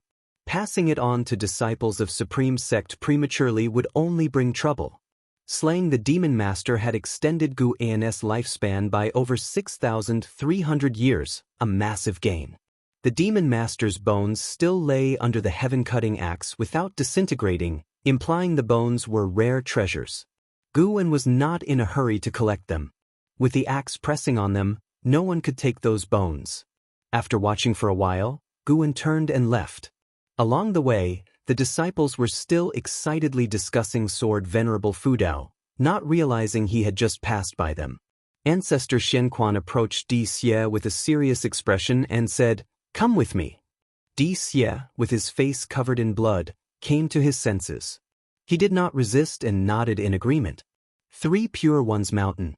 On a cliff, Liya was practicing his swordsmanship. Wielding the North Sea heavy sword, he swung it through the air, creating gusts of wind. Compared to years ago, his sword strikes no longer felt heavy. Instead, they appeared graceful and elegant. The soul of ancestor of the Li family floated under a nearby tree, his gaze distant and his brows deeply furrowed, lost in thought. When Liya finished practicing, he looked back at ancestor of the Li family with pride and asked, "Ancestor, how is it? My sword moves have returned to their original form, haven't they? If I were to use my sword intent, its power would probably even scare me.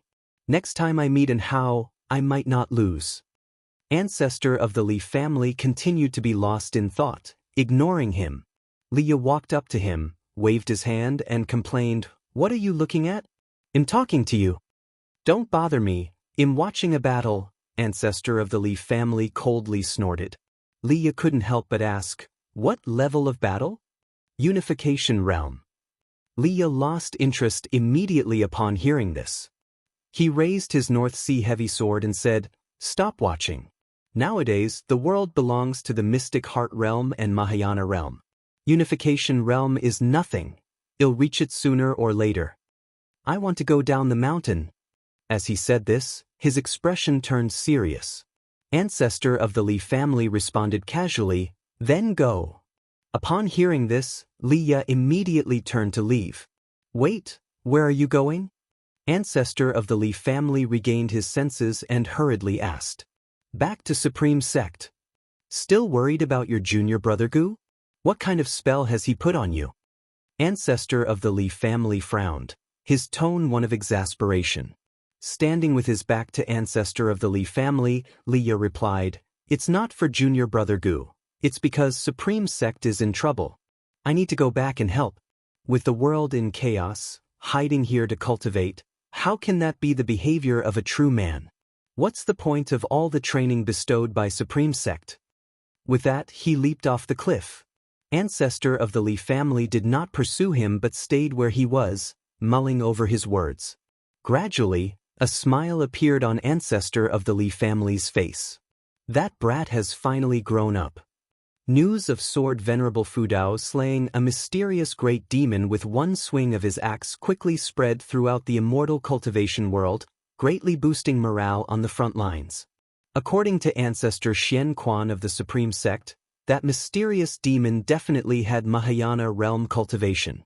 The fall of a Mahayana realm demon was undoubtedly good news for the entire human race. In a grand hall of the great Jiang dynasty. Ha! My Supreme Sect is indeed powerful. Sword Venerable Fudao can kill a Mahayana realm cultivator with a single axe swing. His cultivation level is probably catching up to mine. Xianxia, sitting in the main seat, laughed heartily. Liang Canghai, sitting beside him, also stroked his beard and smiled. Although Xianxia's words were arrogant, no one could deny that Sword Venerable Fudao's actions were beneficial to the human race. Cultivators from various sects praised him. Among those present, the lowest cultivation level was in the Mystic Heart realm. Even the sect leader of Supreme Sect, LV Baitin, was not qualified to enter the hall because they were discussing strategies against the Mystic Heart realm and Mahayana realm demons. Since the outbreak of the demon calamity, there had been demon informers within the human race. Demons disguised as humans lurked around, and some people even sought to defect to the demons to save their own lives, complicating the calamity even further. A great cultivator in the Mystic Heart realm asked, "Why not bring Sword Venerable Fudao to the front lines?" This suggestion received a lot of support, as many believed that if Sword Venerable Fudao joined them, their pressure would certainly decrease. A woman in black spoke, "We don't know exactly who Sword Venerable Fudao is. He is merely protecting the Supreme Sect. We can't force him to act, nor can we pressure him with public opinion." She wore a veil and was a supreme elder named Fairy Sushin from the Supreme Sect. Her words garnered nods of agreement from the crowd. Someone brought up, "Sword Venerable Fudao possesses the Demon Shadow Divine skill, suggesting he may have come from the Thousand Autumn Pavilion. If so, he might have turned over a new leaf and thus cannot show his true face. In that case, we definitely shouldn't request his help." Liang Canghai then said, "When the Nine Nether Road opened before, Sword Venerable Fudao made a move. I suspect he will do so again in the future. But he has his considerations. Don't forget, we still don't know how strong the Demon Emperor, Demon Master, or that mysterious demon ancestor are. Sword Venerable Fudao might be concerned with these matters, thus waiting in the shadows." The reasoning seemed sound to everyone, so they began to discuss the Demon Emperor and the Demon Master. An old Taoist from Three Pure Ones Mountain suddenly said, "Could the demon that died under Sword Venerable Fudao's hand be the Demon Emperor or Demon Master?" Upon hearing this, everyone frowned. Liang Canghai said solemnly, "We must determine this matter. Whether it's the Demon Emperor or the Demon Master, their death would benefit our future plans. As we continue to fear the unknown forces in the demon land, our efforts lack effectiveness." Xianxia spoke, "I'll go back and return by tomorrow at the latest." No one had any objections to this. Supreme Sect had only one known Mahayana realm cultivator. They couldn't send a Taoist lord to Supreme Sect, after all. Even the Alliance hierarch, Liang Canghai, agreed, so Xianxia immediately set off. At dusk, Supreme Sect, Outer Gate City. Xianxia walked up to the heavenly repair platform, his appearance causing many inner sect disciples to stare wide-eyed. This Outer Gate City had gathered a number of inner sect disciples, either to gaze at the heaven-cutting axe or to seek sword enlightenment, and most of them had heard Xianxia preach the Tao, thus recognizing him instantly. For a moment, silence fell over the heavenly repair platform. Even the outer sect disciples noticed the change in atmosphere and followed everyone else's gaze. Xianxia walked straight to the heaven-cutting axe. A disciple trying hard to lift the heaven-cutting axe was pushed by his friend.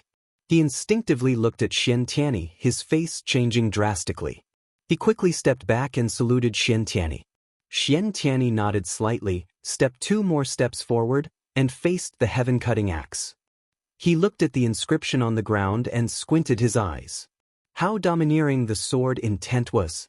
Just by feeling the sword intent, he realized that he was inferior to Sword Venerable Fudao. This made him speculate even more about Sword Venerable Fudao. This person was definitely not cultivated by Supreme Sect. The reason he protected Supreme Sect might be that he was hiding there. His gaze shifted to the Demon Master's bones, carefully examining them, even probing with his divine sense. More and more cultivators gathered around, whispering. Quickly, even the outer sect disciples knew that he was the true inheritor, Xianxia. This excited everyone. Was the true inheritor also going to challenge Sword Venerable Fudao's legacy? Although Xianxia had gained much fame in recent years, in the hearts of many disciples, he still did not measure up to Sword Venerable Fudao. After all, Sword Venerable Fudao was deeply mysterious. Sword Venerable Fudao's eyebrows suddenly knitted, and his eyes showed a look of shock and fear. These bones were definitely not from a Mahayana realm. Their realm was even higher. Xianxia had traveled overseas for years and had encountered great cultivators and demons in Nirvana realm, even immortals. Could Sword Venerable Fudao crush a Nirvana realm demon with one axe? Was Sword Venerable Fudao an immortal? Xianxia immediately raised his hand, gripping the handle of the heaven-cutting axe. Heavy. That was Xianxia's first impression. At this moment, Ancestor Shenquan and Lu Lingjun also arrived nearby, curiously watching Xianxia. Lu Lingjun had also tried to lift the heaven-cutting axe before but couldn't even budge it, so she was very curious if Xianxia could lift it. Xianxia used all his strength with one hand but could not move the heaven-cutting axe at all. A fierce look flashed in his eyes. Boom! A terrifying aura erupted, startling everyone around into retreat. The entire heavenly repair platform trembled violently, as if about to crack open at any moment. Everyone was shocked by Xianxia. What kind of cultivation could produce such an aura? Spiritual power burst forth, creating a gust of wind around Xianxia, even making his robes flutter and rustle. He even bent down, using all his might to lift the heaven-cutting axe. However, the heaven-cutting axe remained unmoved.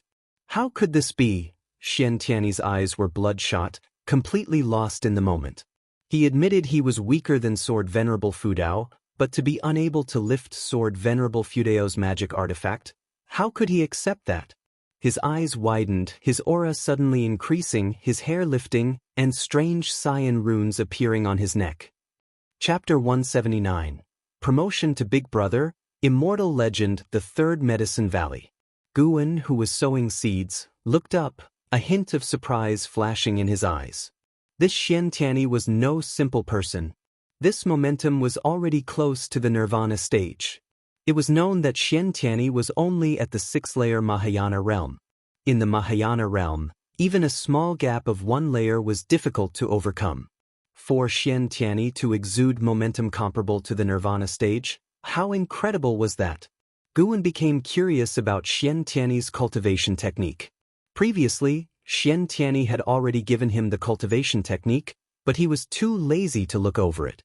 On the other side, at the heavenly repair platform, even after using the secret technique, Xianxia still couldn't shake the heaven-cutting axe. Veins bulged on his forehead. All the onlookers were shocked, including Ancestor Shenquan and Lu Lingjun. To think that Xianxia's momentum was so formidable, yet he couldn't budge the heaven-cutting axe. What kind of cultivation level did Sword Venerable Fudao possess? The more they thought about it, the more stunned they felt. Lu Lingjun's reverence for the Supreme Sect deepened. After reaching the Mystic Heart realm, she felt she could act recklessly within the Supreme Sect.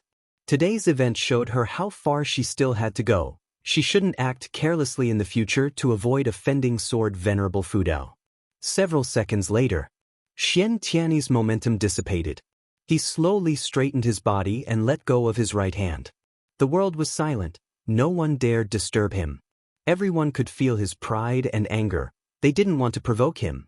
Previously, Xianxia had touted himself as the #1 cultivator of the supreme sect, even the world. Today, he couldn't even lift Sword Venerable Fudeo's axe, bringing great shame upon himself. Just as everyone grew tense, Xianxia suddenly laughed, loudly at first, then thrown back in hearty laughter.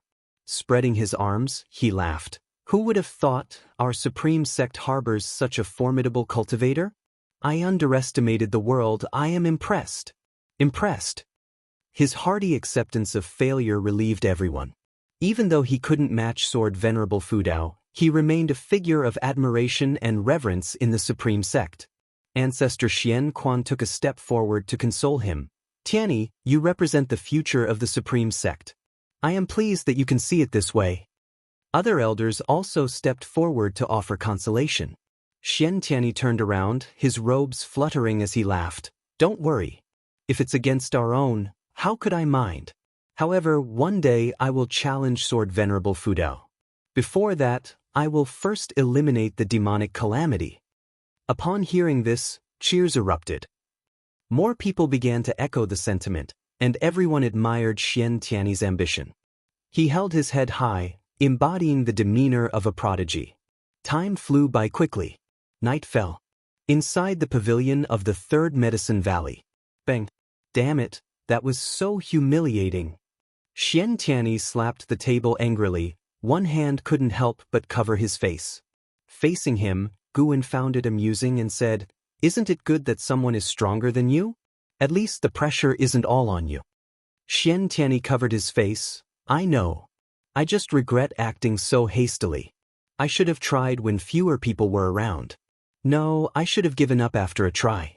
Instead, I used the secret technique and caused such a commotion. It's just too embarrassing. The more he spoke, the more frustrated he became. Guwen secretly enjoyed it. He took out spiritual wine and poured a drink for Tianyi. Then let's drown your sorrows with wine? Drink, I swear to reclaim my honor once I become an immortal. Tianyi said in frustration. He looked at Guwen. Don't tell anyone about this. I'm only confiding in you. Guwen said, Don't worry, we are sworn brothers. Your honor is my honor, I will naturally cover for you. Sigh, I wonder who Sword Venerable Fudao is and where he is hiding. Honestly, I really want to meet him and get to know him. Tianyi sighed. Guwen teased, If you knew Sword Venerable Fudao, would you be sworn brothers with him? Why not? It would give you another backer. Tianyi laughed too. Could you call Sword Venerable Fudao your big brother? Of course, how could I ask him to be my little brother? And he is surely much older than me. Alright, from now on, Sword Venerable Fudao is the eldest brother, you are the second brother, and I am the third. Haha, deal, I think it's a deal. Tianyi laughed gleefully and began clinking bowls with Guwen was equally pleased, finally promoted from little brother to big brother.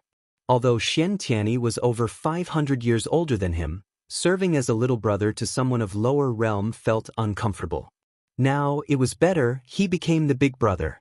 After venting his frustration, Tianyi started to narrate how heavy the heaven-cutting axe was. You have no idea, your brother really gave it his all, but that axe was as heavy as if the heavenly Tao possessed it. The more exaggerated Tianyi described, the more Guwen enjoyed it. He wasn't bothered in the slightest, even hoping Tianyi would continue. It wasn't until dawn the next day that Tianyi finally left. He had to head to the front line for battle and couldn't stay in the supreme sect for long. Guwen walked downstairs, stretching lazily. Sunlight bathed him, making him feel refreshed. The sense of accomplishment from slaying the demon master was far less satisfying than listening to Tianyi praise himself. Guwen felt he could keep listening if Tianyi kept boasting for 3 days and 3 nights. Feeling joyful, Guwen began strolling within the Medicine Valley, occasionally instructing the disciples on their tasks. They could all sense his good mood. An Xian approached him. Master, I've been practicing swordsmanship recently. Can I spar with you for some pointers? She wasn't looking for a fight. She sincerely sought guidance, knowing Guwen was a golden list genius, though the lowest among them. Guwen agreed without hesitation, leading her to an open area to spar. The sun continued rising, symbolizing hope ascending. Days passed one after another. After the death of the demon master, no demon dared infiltrate the supreme sect, while Xia returned to the heavenly repair platform, indicating he had received the supreme sect's approval. Towards the end of the year, a piece of news shook the world. Sword Venerable Fudao was an immortal. This was revealed by Xianxia himself. According to their investigation, the monster slain by Sword Venerable Fudao with one axe strike was the demon master of the demon land, an existence far surpassing the Mahayana realm. When this news spread, the world was stunned, then overjoyed. The morale of the cultivators of the three dynasties soared, and the cultivators from all over who were slaying demons and monsters also grew more determined. With an immortal backing them, the human race could surely endure this calamity.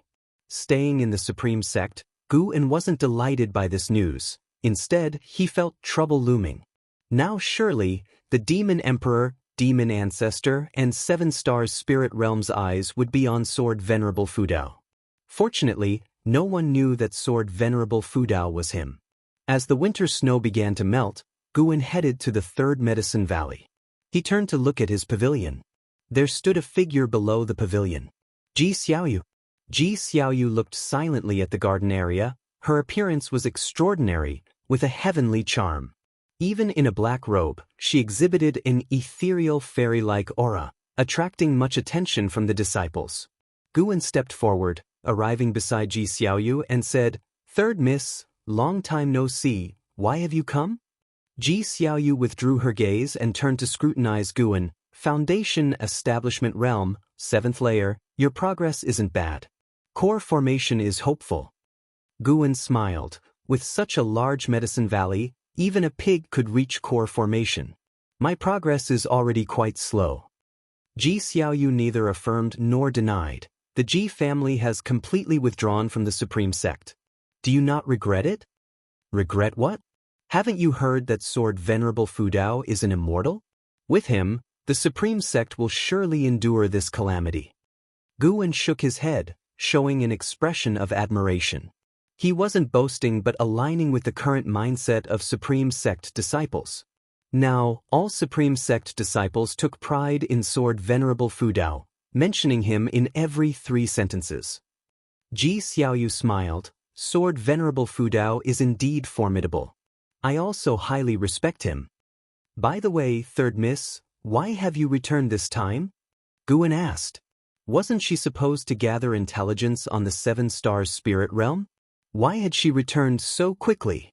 Xiaoyu said, I have returned to see Sword Venerable Fudao.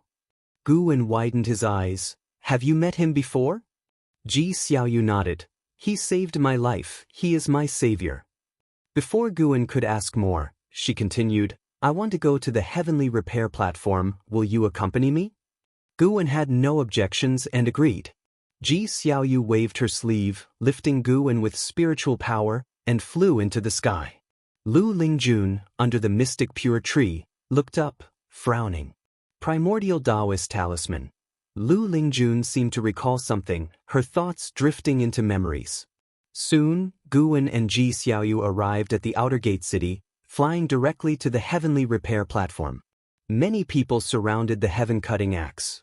Zuijian was also there, guarding the heaven-cutting axe, and said in a deep voice, Each person can try only once. Do not offend the Sword Venerable, or you will be dealt with according to the strictest sect rules. He raised his sword, causing the surrounding people to disperse. His sword had once received the sword intent of Sword Venerable Fudao, making his name widespread. The Supreme Sect believed Sword Venerable Fudao favored him, as Sword Venerable Fudao had also saved him. Thus, they assigned him to guard the heaven-cutting axe, which he accepted as an honor. Even when his son, Zuolin, approached, he would sternly reprimand him. After the crowd dispersed, he took out investiture of the gods. Guwen and Xiaoyu arrived before the heaven-cutting axe. Zuijian glanced at them. Nephew Gu, you can only try once. His tone was indifferent, But Guan didn't get angry, finding it amusing instead. This guy was too interesting. Ji Xiaoyu didn't immediately touch the heaven-cutting axe. She said, the heaven-cutting axe was forged by ancestor Xianxia. The purpose of forging this axe was to better execute a set of axe techniques called the heaven-cutting divine axe. When perfected, the heaven-cutting divine axe could split the sky and was one of the 9 inheritances of the Holy Land. Perhaps lifting the heaven-cutting axe could lead to the inheritance of the heaven-cutting divine axe. Upon hearing this, Zuolin couldn't help but look at her. Zuolin naturally recognized her. He had attended the Ji family's grand banquet. However, since the Ji family withdrew from the supreme sect, he looked down on them and did not greet her earlier. Guan didn't expect Ji Xiaoyu to guess his plan. She had guessed it, yet why say it aloud? Did she not fear the presence of spies from the 7 Stars spirit realm? Ji Xiaoyu raised her hand and grasped the handle of the heaven-cutting axe. At that moment, Guan suddenly sensed a mysterious power within her. Primordial Taoist talisman. This woman, she planned to cheat. Chapter 180 Evil Demon breaks the seal. Searching for sword, Venerable Ji Xiaoyu grasped the handle of the heaven-cutting axe, and she immediately felt its weight, a weight that struck her soul and filled her with an involuntary sense of reverence. The reason was Guan's man at work. Realizing she couldn't lift the heaven-cutting axe, she immediately channeled the power of the primordial Taoist talisman. This was the result of her training in the 7 Stars spirit realm. Previously, she could only draw on a tiny bit of the talisman's power, but now she could channel it at will. As the power of the primordial Taoist talisman flooded her bones and muscles, her aura suddenly changed. Zuijian looked at her in surprise, and the surrounding great cultivators, too, were startled, their gazes focusing on her. Guan silently took a step back, avoiding being noticed by the others. Even if Ji Xiaoyu channeled the power of the primordial Taoist talisman, she still couldn't lift the heaven-cutting axe. Before the annihilation of the 7 Stars spirit realm, the heaven-cutting axe could not be lifted by anyone. After a while, Ji Xiaoyu released her right hand. Although she failed, throughout the process, she didn't seem as strained as Xianxia, even when channeling the power of the primordial Taoist talisman.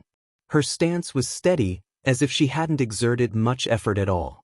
No one was surprised by her failure, only curious about the aura she had exuded moments ago. She turned and walked over to Guan, whispering, "As expected, I failed. Do you want to give it a try?"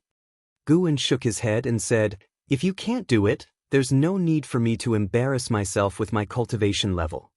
Perhaps this inheritance tests not cultivation but a certain trait," Ji Xiaoyu speculated.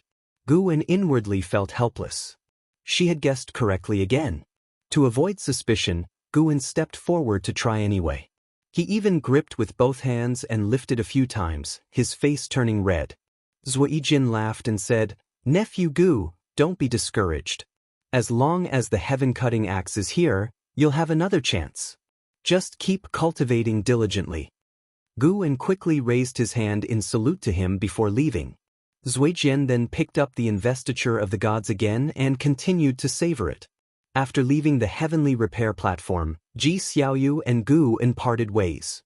Guan didn't return to the valley but wandered around the city to relax. The world was still in chaos, yet the outer gate city seemed unaffected, remaining bustling due to the protection of Sword Venerable Fudao. An ancient hour later, Guan finally left the outer gate city, once again disguising himself as the green hero and acting chivalrously. Winter passed, spring passed, and another summer arrived. The death of the demon master didn't change the world's grand trend. The demonic calamity continued, with great demon kings ceaselessly emerging. Yet the demon emperor and the demon ancestor remained unseen. Guan's days became very busy. Besides picking flowers and herbs, he also had to descend the mountain to slay demons. Although busy, his lifespan increased rapidly. On this day, Guan had just cleared demons from a town and came to a small river in the mountains, preparing to wash the demon blood off his blade. At that moment, he suddenly sensed something and looked into the distance. At the edge of the North Sea Mountains, a group of cultivators were in fierce battle. Su Han, holding a bone sword, was fighting Wuju. The two exchanged blows in the sky above the forest, while in the distance, other 9 Nether 13 evil were battling the great cultivators of the Zhou family. Su Han swung his sword rapidly, his murderous aura soared to the sky, and his brows knitted tightly. The opponent was just at the first layer of the nascent soul realm. Why was he so difficult to deal with? Now that Su Han already possessed cultivation in the divinity transformation realm, armed with the hateful heaven divine sword and the defying fate divine skill, he confidently faced any divinity transformation realm cultivator without feeling pressured. But this time was different. He couldn't take down this low realm cultivator in a short time. Wu Ju's punches and kicks were like the wind. With each punch, it was like the midday sun, unstoppable. His strength energy was domineering, even Su Han could not withstand it head-on. Unlike Su Han's surprise, Wu Ju was very excited, even letting out loud shouts. In the distance, Zhou Yu, watching the battle, looked satisfied. With a Unification Realm 9th layer cultivation, he alone held off 6 of the 9 Nether 13 evil. The Zhou family specialized in physical cultivation, using their bodies as weapons. Zhou Yu wielded a knife single-handedly, his black robe billowing, each move grand and powerful, full of the spirit of splitting mountains and cutting rivers. Focus on the elixir, use qi to control the god, the body is the weapon, and the weapon is the momentum. Zhou Yu's voice suddenly echoed through the heavens and earth, like a rumbling thunder. Hearing this, Wu Ju immediately closed his eyes. His fists became slow but brought an even stronger sense of oppression to Su Han. Su Han dodged the fist wind, landing before a tree.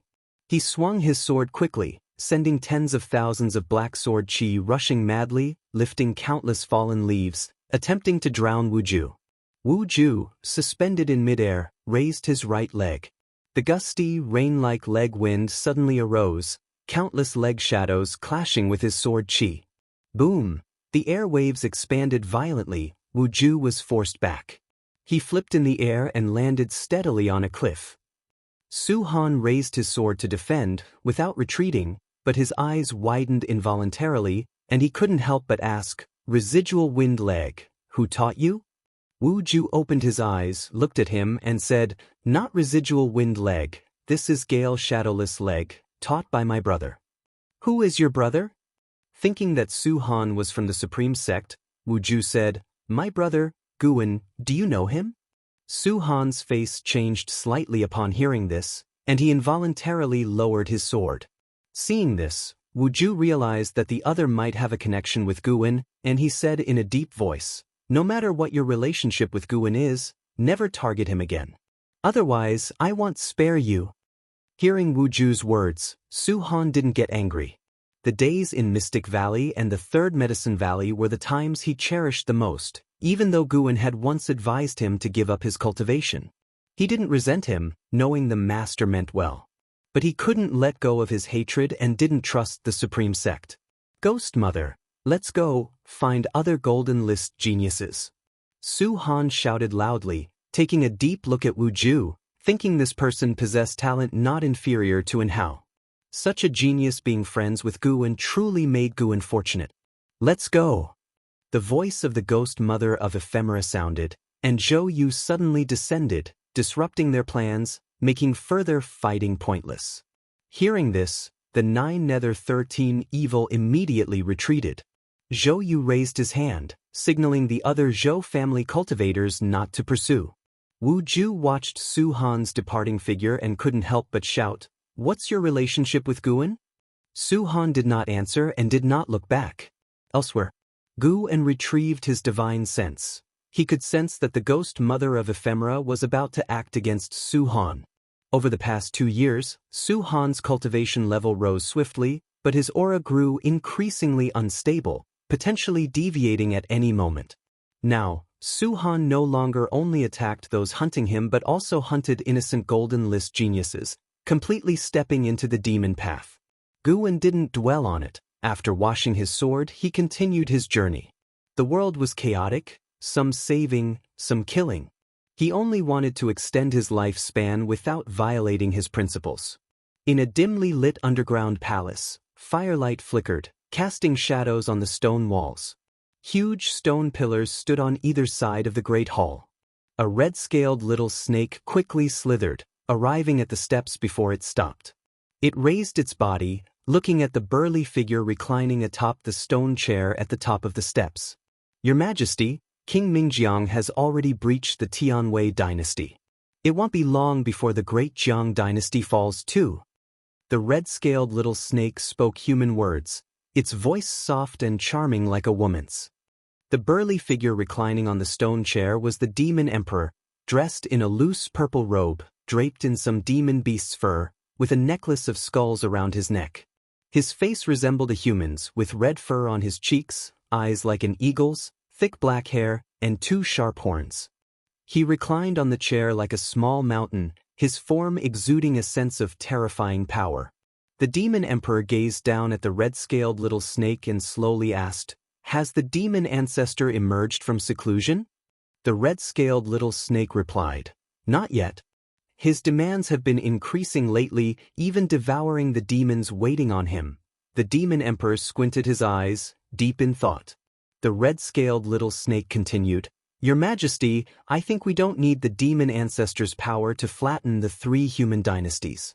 If you can kill Sword Venerable Fudao, Xianxia, Taoist Lord, and Taoist of Immortality are no threats at all. The demon ancestor is too strange. I have a feeling." "What feeling?" "A feeling that the demon ancestor is also a calamity to us." With that, it flicked its tongue, closely watching the Demon Emperor. The Demon Emperor remained expressionless and said, "Whether it is a calamity, we'll know when the demon ancestor emerges." The red-scaled little snake thought of something and hurriedly asked, "Are you planning to let him fight the humans first?" The Demon Emperor did not answer but instead asked, "Have you found out who is helping those demon kings break through?" "No, those demon kings won't talk. Your Majesty, you know these guys each have their own agendas, but I discovered something else." "What is it?" "The evil demon that has been sealed for 50,000 years is about to break free." Upon hearing this, the Demon Emperor immediately sat up, leaning forward, squinting his eyes, and asked, "Is that true?" The red-scaled little snake replied, "More and more demonic chi is surging from the ground. It's highly likely true. But we can't trace the evil demon's exact location."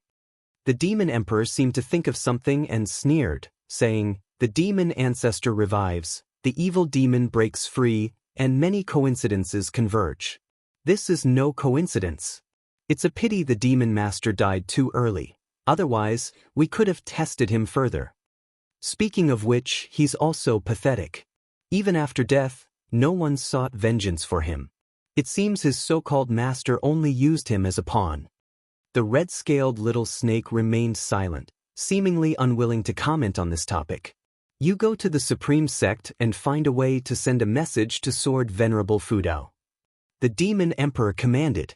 The red-scaled little snake trembled upon hearing this, hastily saying, "Your Majesty, The Demon Emperor interrupted it and stood up, his terrifying demonic presence enveloping it.